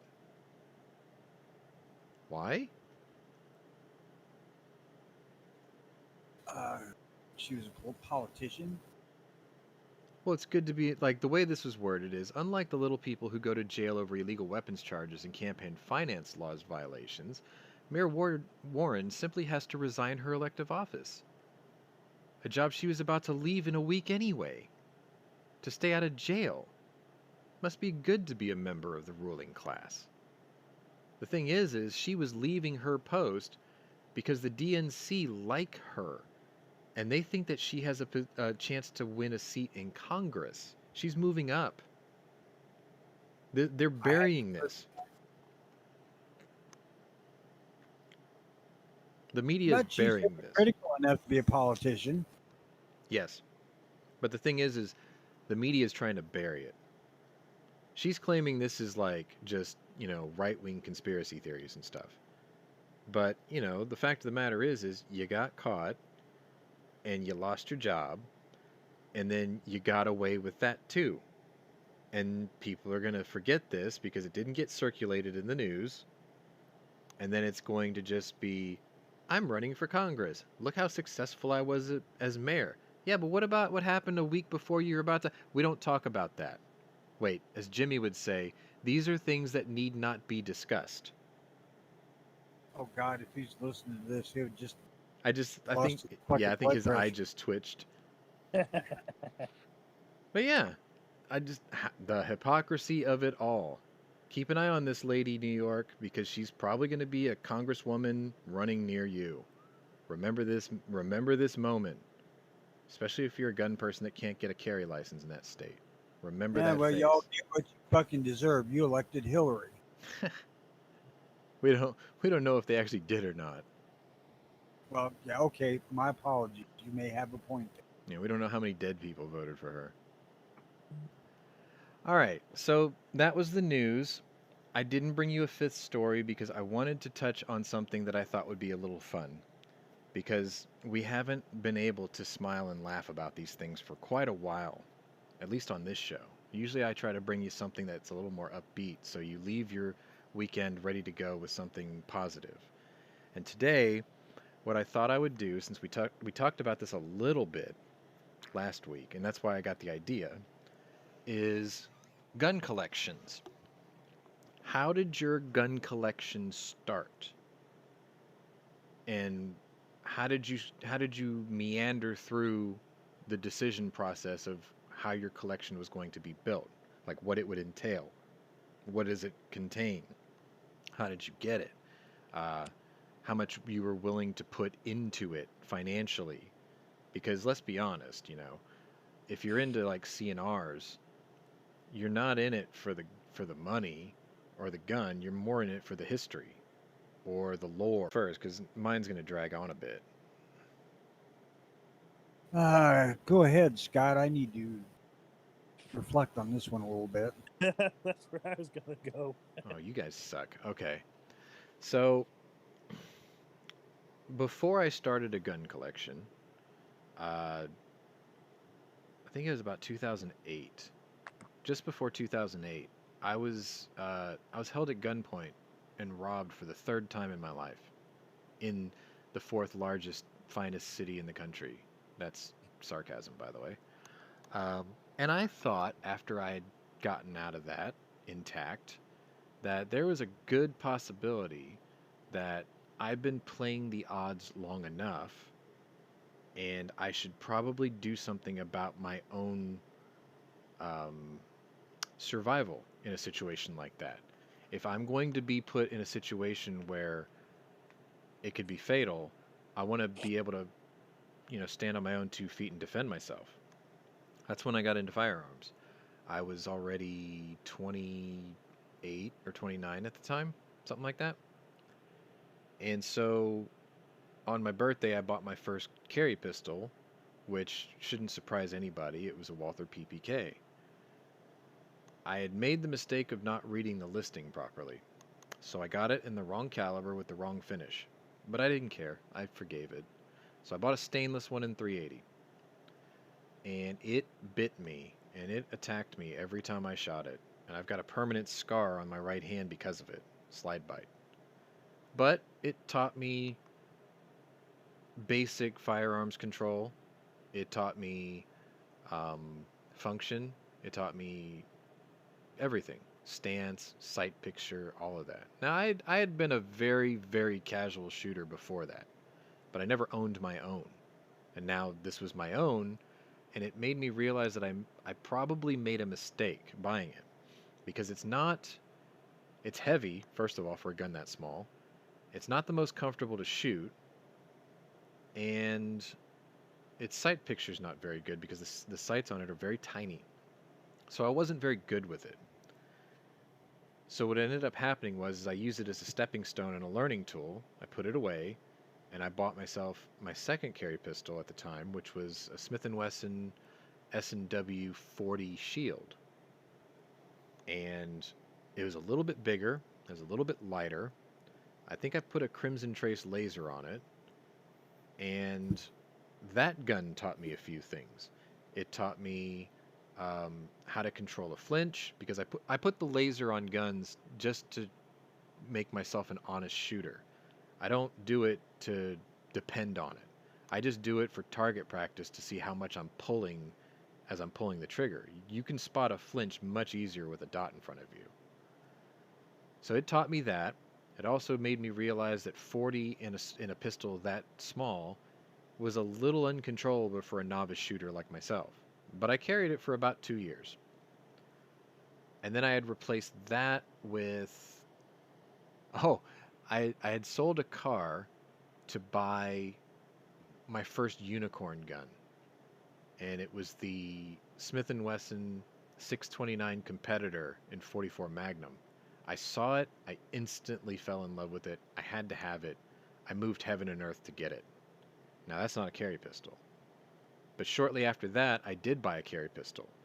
and I traded the shield and an SR 1911 Ruger that I had converted to 460 Roland because the competitor started my big bore craze. And then I bought the SR 1911. I converted it. But another unicorn came up, which was my Smith & Wesson 327 Night Guard. 8-shot, N-frame, Scandium, night sights, 357 Magnum. Awesome gun. Fully loaded, less than, like just barely over a pound. That's what started it. My gun collection originally started off out of necessity. Then it built into a learning experience of the strengths versus the weaknesses, ergonomics versus function, and I started honing it down. And from there, I went from the Night Guard. Once I realized how valuable it was, I didn't want to carry it anymore because I was scared that if I was ever in a situation where I would use it, I'd never see it again once it was turned in as evidence. So I wanted to be away from that as quickly as possible. I started carrying other things. So I ended up buying, what did I get? I bought a Ruger LCR, and that was a little too painful to shoot. I bought the one in 357 Magnum. You can only get 2 fingers around the grip, and every time you fired one of the 5 cylinders, it would feel like you were at a batting cage and you weren't holding the bat correctly when you hit. So I was like, that's not comfortable. And I started buying other guns, like I bought the Ruger Super Red Hawk Alaskan in 454 Casull. Then I ended up buying, I bought the Hudson H9, and that became my carry pistol for a long time. I've got one of the few that still work without any replacement parts. But I started to notice something. My collection began to grow away from the necessities into the desires. And the desires came from, well, I'll show you. Stuff like this. IMFDB. IMFDB. Internet Movie Firearms Database. And it's not this specific movie. Don't get me wrong. I just picked this one because it's a good example. But after I was done carry pistols, right, I still had a fascination with firearms. And there was a list formulating in my head of, man, I'd really like to have the gun from that movie, or from that TV show, or the one I read in this book. Stuff like that.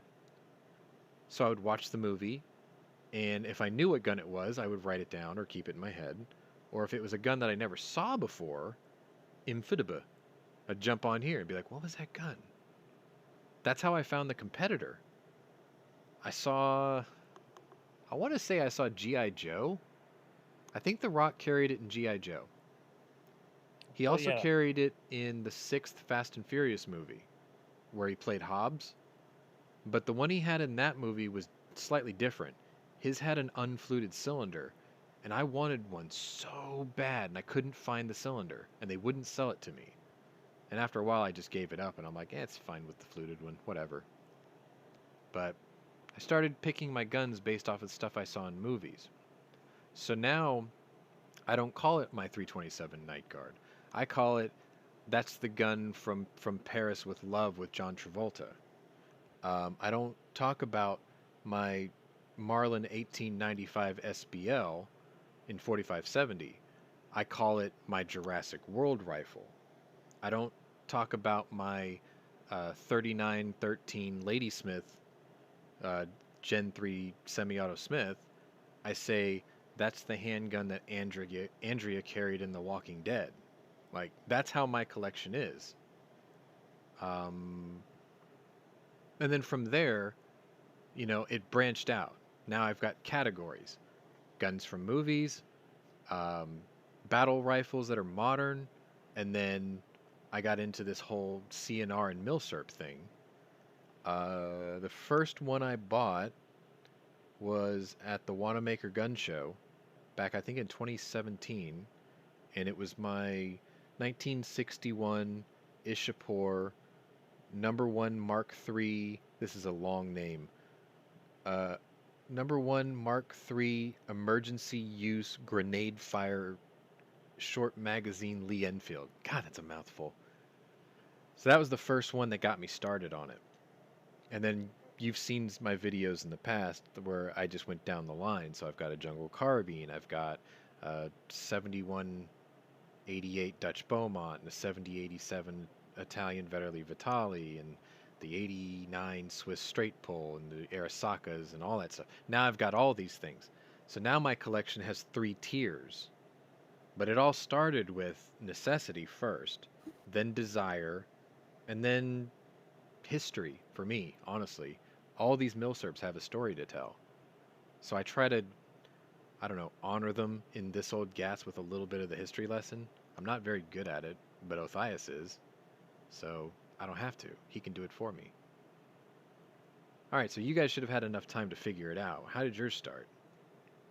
Mine, I've loved guns since I was a little kid. And my old man bought me a couple of different guns as I was growing up. Mm-hmm. And I liked hunting. So, there was a bit of that involved. But when I got married and had kids, all the gun stuff kind of went away, with the exception of some squirrel hunting. Mm-hmm. So I had bought a Glenfield Model 60 back in about 1981 that I've had all along. Mm-hmm. I had got into centerfire rifles for coyote hunting, and I bought a bunch of different Remington 700s. Just, I wanted one in every caliber I could freaking find at the time. Then I had heart issues and sold all those. Mm-hmm. When I got back into it, it was back to go back hunting. I bought a Marlin Knight 81 synthetic stainless steel gun so I could hunt out in any weather. And I started just buying other little shit that I wanted. I bought a handgun, and then I got toward the cowboy action shooting. And I thought, this is interesting, so I bought a Ruger Super Blackhawk Hunter for that and deer hunting, which I didn't realize it was totally unsuited for the one. So when I got either my house sold or I got my disability settlement, I went in and I bought a bunch of guns all at one time.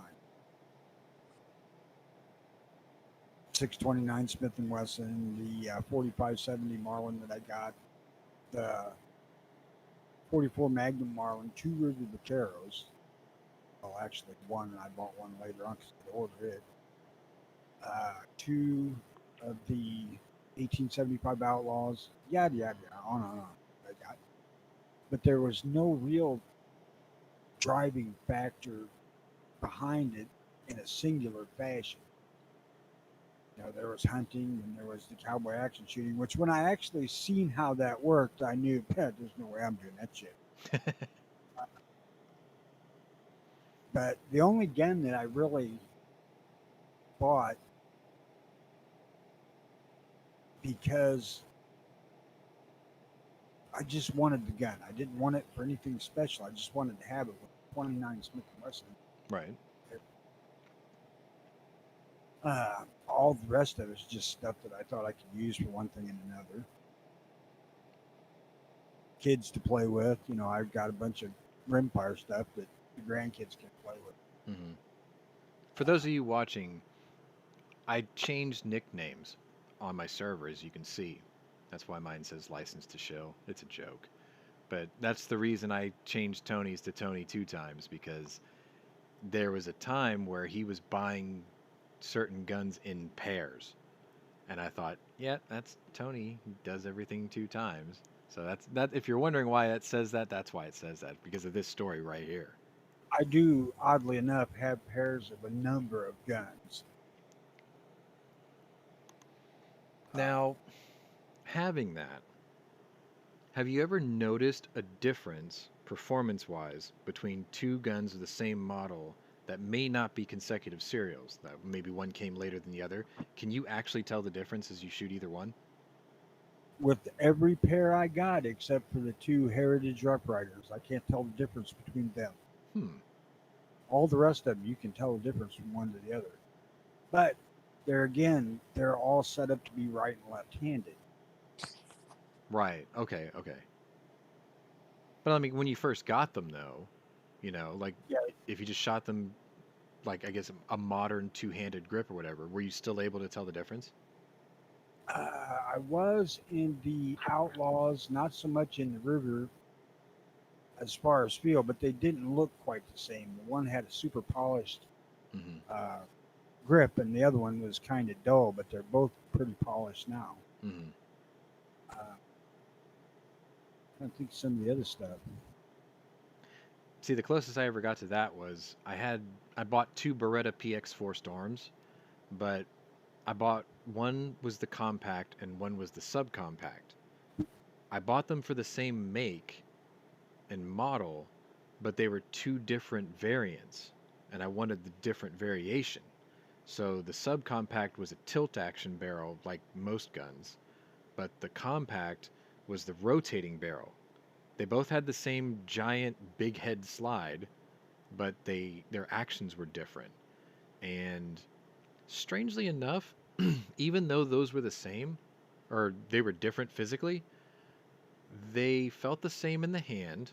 They both had the same atrocious trigger, and they both had the same really bizarre recoil impulse. So I ended up having to get rid of both because I just couldn't shoot either one of them with a shit. Yeah, and these 29, the 629 and the 29, I can tell the difference on those trigger wise, especially on double action. But I'm not sure that my 629 had a trigger job. Mm-hmm. To feel them in the hand, they got the same grip. They feel the same. One's half-inch longer barrel, but I can't tell that and feel it. Mm. But by and large, on most of the stuff I got, nah. You know, except for the ones that I've had set up where they're right and left-handed, and I might not even be able to feel that. Mm. You know, I had never tried that just to see that I could. The two 1875s, yes, because one of them has got a trigger that's about 3 ounces. Mm. I'm kind of afraid of that trigger. It's so damn sensitive. The only But one I have like that scares the hell out of me is my Model 70 Winchester. It's in 264 Win Mag, or was it? Yeah, 264 Winchester Magnum. That's a powerful cartridge, and that trigger, like the sear on that thing, it's 1 RCH. I'm not even making that up.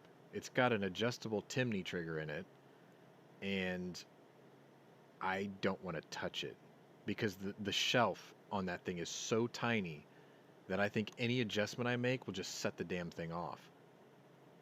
It is ridiculous. Like in this old Gat, when I finished it, I showed people the trigger pull. You can't even see the trigger move, but you see the striker go off. That's how short it is. It's so crisp. It's like the way I equate that trigger is take an old glass thermometer that you used to have in school and snap it in half in your fingers. That's what the trigger break feels like. That abruptly crisp. That brittle and fragile, just kick, and it's gone. Except you've got a belted Magnum round full of or powder sending it. So you better brace yourself for that. if you've ever messed with double sets, that's pretty common. Mm. It's a scary thing. Super short and unbelievably light. Mm-hmm. But I don't want a gun like that. I want to be able to stick my gloved finger through it and not have it go off. Yeah, I'm trading this one off. I'm getting work done on the Mini, so like I'm gonna shoot it once or twice just to say I did it, but I'm gonna turn it over to my neighbor because he's gonna fix the Mini for me. You All right, best get Scott. that head. How about yours? How'd you do your collection, or how did it begin, or how did it evolve over time? Basically, I'd buy anything that tickles my fancy. I do lean towards hammer-fired guns as far as pistols go. I prefer those over a striker-fired gun. As far as rifles, I like anything that's got wood and iron.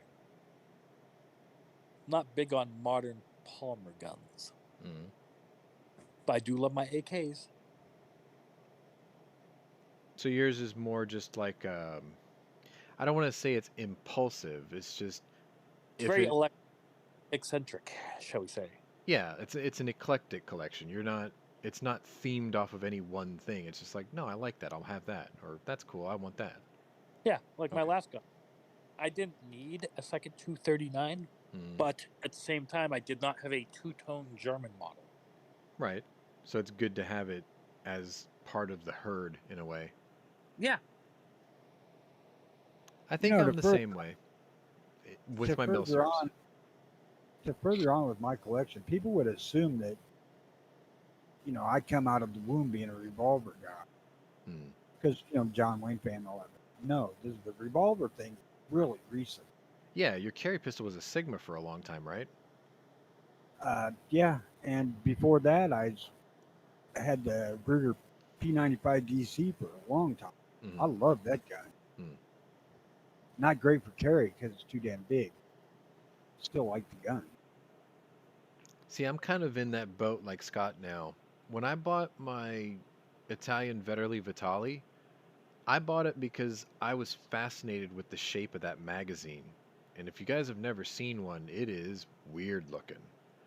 And at first, I thought it was function, form over function. But then I realized, no, it has to be shaped this way because the follower tips the bullet up almost 30 degrees to get it up to the feed ramp. It's a bizarre magazine. But then after I did the restoration on the Dutch Beaumont, which has a similar magazine, I realized exactly what that shape is for, and I was going to share it in the video, but I forgot to. And it's contoured in such a way that your offhand can hold the front of the magazine at the balance point of the rifle. And I thought, maybe that's what it's really there for.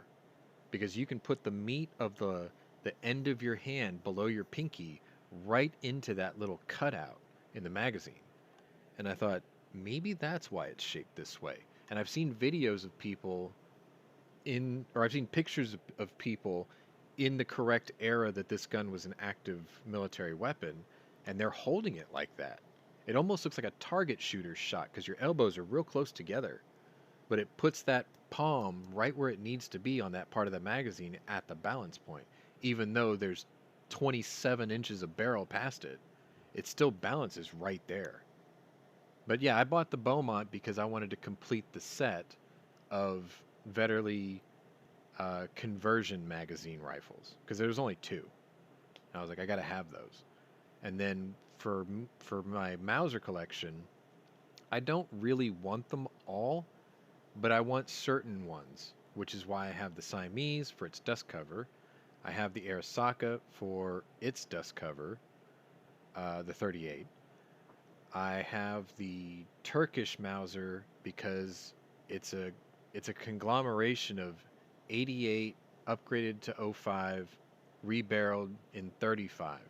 So it's a Gavera 88 from the bolt handle back, but it's a Car 98 from the bolt forward, sights and all that. And I thought that was really neat. I have like a barrel that can shoot the modern ammo with the charm of the older style magazine that's very svelte, and it has a semi-pistol grip. The Argentinian Mauser was bought on a whim. I saw the stock on it, and I thought it was in really nice shape, and I bought it without really looking too hard at it, and then I realized after I got it that someone cut off the last 3 inches of the barrel, but I'll forgive it. The Springfield, I mean, let's be real, it's the American Mauser, and I built that from pieces. The Krag, I bought because of its action and its magazine. I just thought that side-loading thing was fascinating. And the only other one I want's the Norwegian one, but they're very expensive. But that's really it. Like, I'm just collecting certain things for the set. I do want all the Enfields. They're not very good shooters, if I'm honest, but I like them anyway. So I've got the number 1 Mark III. I've got the number 5 Mark I, the Jungle. I still need to get a number 4, and I still want to get the Lee Metford or the Lee Speed, the original long Lee.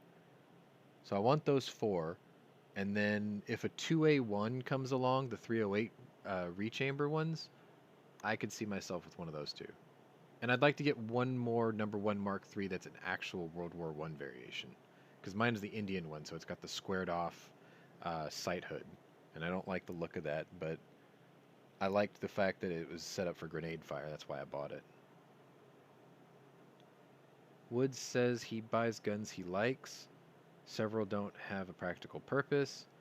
The last 3 guns, the Altor, Shockwave, and now the Dagger. Well, Dagger has a practical use. It's a carry pistol. Shockwave, Glock parts. Yeah. The Shockwave I have, but I'm not attached to it anymore. I bought it when it first came out, and it was expensive when it first came out. At least I thought it was. And then it came down in price a little bit. Then COVID hit, and then the price went through the roof. And the funny thing is, I mean, you guys have seen it in my video. I went nuts. It's got an SBM4 stock, or brace, with a pistol grip. It's got a Fab Defense triple rail forend that's got a grip on it with a flashlight attached to it, which people were screaming bloody murder at me, saying, "You just created a short-barreled shotgun." And I'm like, no, I didn't. It's NFA classified as firearm.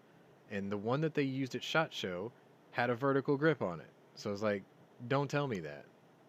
And then I put, like a trench shotgun heat shield on the top of it. And I put a rail on it. And then I put a True Glow gobble stopper reflex sight on it that gives me a simulated buckshot pattern at 30 yards as a ring. And then there's a dot in the middle. And then once I finished it, I topped it off with I think it was a Black Aces Tactical magazine tube end cap that had a spike on it. And I'm like, I have eBayed this thing out. You know what I mean? Like, I put every customizable thing I could get to fit on it. And it looks cool. I mean, it does look cool. But I'm not attached to it.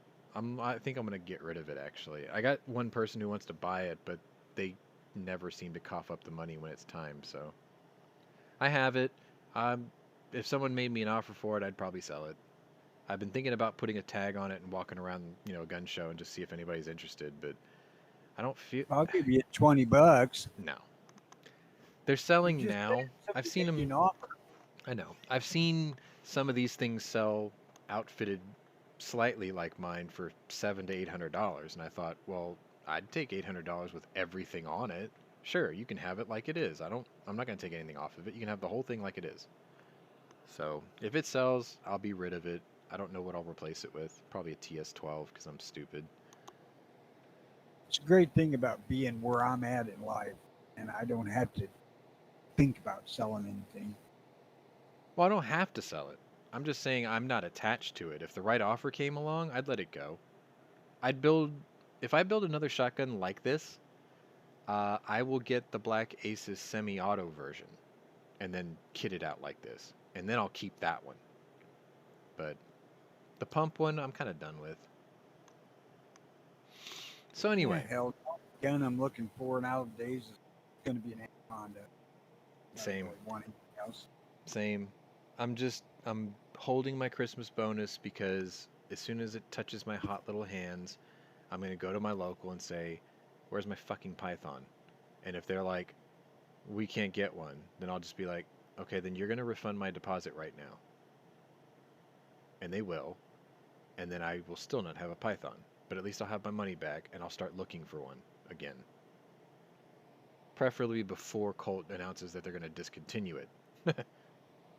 And the price goes up again. Yeah. Just call it a hunch. I think it's going to happen. I'm going to be pissed. So anyway, guys, we have hit the 2 hours and actually 10-minute mark. Holy crap. I really didn't think we were going to make it this far today. I'm just glad my week of hell is over. Let's get into slightly what you're doing for the rest of the weekend. I forgot about that. You guys have any plans? Nope. Scott? Just the usual? Or not? I think Scott started the weekend already. Yeah. I was tempted to grab my AR-10 today and about 600 rounds of 308, and I was going to go and let rounds fly all day. I've got this anxious, nervous, angry energy that I just can't get rid of. I went to the boxing gym, was it Monday? Or no, Tuesday. I went to my old boxing gym on Tuesday. Um, there are two twin brothers, Jermel and Jarmal Charlo. I think one of them is the middleweight champion of the world, and the other one is like welterweight. My memory's not good right now. Anyway, I go in there and I get to just shoot the shit with them because I don't see them as world champions. I just see them as these gym rats who came 10 years after I started coming here. And they like that because they don't like having their leg humped at the gym, by a bunch of looky-loos. So they see me come in there and it's like we just small talk. And I got to talk to Jermel, and I was telling him about what happened with me and the girl this week. And he was like, "That sucks." And I'm like, "Yeah." And he goes, "Is she still talking to you?" And I'm like, "Yeah, it's small talk. I just feel like all my gains have been lost and I'm back at square one." He's like, "Well, she left the door open. Obviously, she's still talking to you." And he's like, "So what are you going to do?" And I told him, I was like, "I'm here because I have this energy I just can't get out of me." And he's like, "You want to hit the bag?" I'm like, "Yeah." So he's like, "All right, well, go inside, get taped up, and come out here. I'll hold the bag for you." And I thought that was really cool. So I went out there. I was in a bit of a rush. I got my right hand done correctly, but I kind of rushed my left hand. I started hitting this bag. This dude's middleweight champion, okay? When I first started going to that gym, I was below welterweight. I was 6 foot 1 inch tall and 134 pounds. Like, the bag would push me out of the way after every hit. Now I go into the gym and I'm 209 pounds. And I still got my trainer coming at me going, "Are you sure you don't want to enter the cruiserweight amateurs?" And I'm like, that was my dream weight class. I always wanted to be one. But I'm like, I'm 42 years old and I got arthritis. I'm like, I'm just doing this for the exercise and the nostalgia. And if there's anything I could teach anybody from my experience, I will teach them. I'll gladly talk to them. So I'm hitting at this bag, and I've got 12-ounce gloves on, and I'm just banging away on this thing. And I started noticing that I had to reach further and further after every hit. And I've got the middleweight champion getting pushed back on his heels from me hitting this bag. And he's not saying nothing. Like, he's just focusing on holding the bag still. So I come at it with a double left hook. The first one worked great, and I knocked him on his ass. He didn't see that coming because I was hitting it with straights and uppers. I hit it with a hook, and that bag jerked over to the right, and he spun and fell flat on his ass. He got up, grabbed the bag again. I hit it the second time while it was still moving, and it sounded real funny, according to him. And he stopped, and he looked around the bag, and I'm standing there shaking my left fist. And he goes, "You broke it, didn't you?" And I'm like, "I don't know. I know it hurts." And he goes, "Let's get you to the doc." So he walked me over. They did an x-ray on my hand. I have a compression fracture on my left hand index finger. It broke in 2 places. I hit the bag so hard I crushed the bone. And the gym doctor was like, "What happened?" And the guy was like, "He's got girl problems. He just took it out on his fist." So they looked at it and they were like, "Well, it's on the end of the bone. We can't really set that. It's more like just 2 chips in a way." So they taped up my finger real tight on either side of the knuckle. And they were like, "Well, I guess you're done for the day." So I went home. Got a semi good night's sleep. Was still angry Wednesday. Like, just I've been telling people I feel like an oil rig fire that the cap's about to blow off of. Like, "Oh yeah, you might have capped it, but this ain't gonna hold." And I still feel like that right now. And I thought, well, maybe I'll just go and blow a couple hundred rounds of 308 and beat my shoulder to death until I get, wore out. I don't know. 264 time. Yeah, right? I've got about 40 rounds of that stuff. Maybe I should. It's time to man up. Yeah. Well, then I'll just go take the 4570 to the indoor and make everyone go deaf. Yeah, that's not a bad idea, actually. I think I might do that. Hell yeah, I'm going to do that because I haven't shot that thing in a while and I need some more empty brass before I do another reloading bench because I am staring at this box that came. Now, I'm going to do a plug here. I'm not sponsored by them. I'm not sponsored by anybody, but I've used this guy's stuff for years and I very highly recommend it because the quality is good. There's a company called Matt's Bullets. It's just mattsbullets.com. He's out in Highland, Arkansas. Yeah. And he makes some pretty good boutique hard cast bullets. And in my case, I buy what's called the Ranger Rick. It's a 535 grain waxed and gas checked flat nosed 500 Magnum bullet. That's kind of my 350 Rainiers are sort of my plinkers rounds for people who want to try the 500 who may have some big bore experience. My personal pet load's the 535, but my get the hell out of my way load, he does make the 700 grain T-Rex thumper rounds. He's got the molds. So I get those from him. And for the 4570, I used to get, I think they were 340 grain. And then I moved up to a couple of the traditional 405s. And now I've got some 500 grain round nose. These are waxed but not gas checked. They're huge. Like each bullet's over an inch long. So I need to get some more brass emptied out so I can load these. And I bought 100 of them. But as far as I am aware, for an 1895 action, this is about the biggest bullet you're going to be able to clear the action with. Anything bigger, you're risking breaking the gun anyway. So maybe I will do that.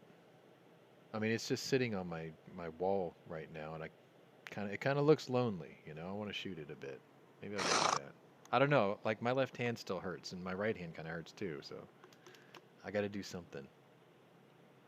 Well, if you make your shoulders sore, you'll forget about the hands for a while. Yeah. Well, that's the thing. This thing doesn't really hurt my shoulder. As strange as that's going to sound. I mean, you've got the, what, 28 inch? 26 inch. I've got mine's like 17 and 7/8. And it's got a thump, don't get me wrong. But I squeeze that thing up against my shoulder so there's no gap. Because one time I made the mistake of shooting it it's not limp wristing. It's just I had it real loose against my shoulder and it kicked the crap out of me. But when I pull it in tight, it's like a shove and it doesn't really hurt. Although one time I did get a blister on my shoulder because what was happening is every time the gun would like shove me, it would rub against my shirt and it rubbed a blister into my shoulder. That hurt. That hurt a lot. Like it just took the skin and just twisted it. And you can imagine what that feels like. Anybody who's popping off 4570 for the first time, be prepared for a surprising recoil impulse. Yes. Yes. Best way for me to describe it, if you ever played football, like in high school or middle school, and you line up and you do that your first hit in football, like shoulder pad to shoulder pad against the guy in front of you. That's what it feels like. Times however many shots you want to take. I'm crazy, so I usually shoot a lot. Anyway, we have reached the end, I think. I'm going to start playing this music here. And I'm going to thank you all for taking your time in your busy day to watch us as we started our busy weekend, which I still really don't know what else I'm going to do today. But anyway, if you're new here, welcome to my channel. If you'd like to join the server or this show, email me at the address in the description below, and I'll gladly send you an invite. If you are somebody with a new name that I used to know from a different one, just make sure you put the other name so I recognize who you are. Anyway, thanks guys for watching. We'll probably see you next week. I'll try to record something else for this weekend, but no promises. Later, guys.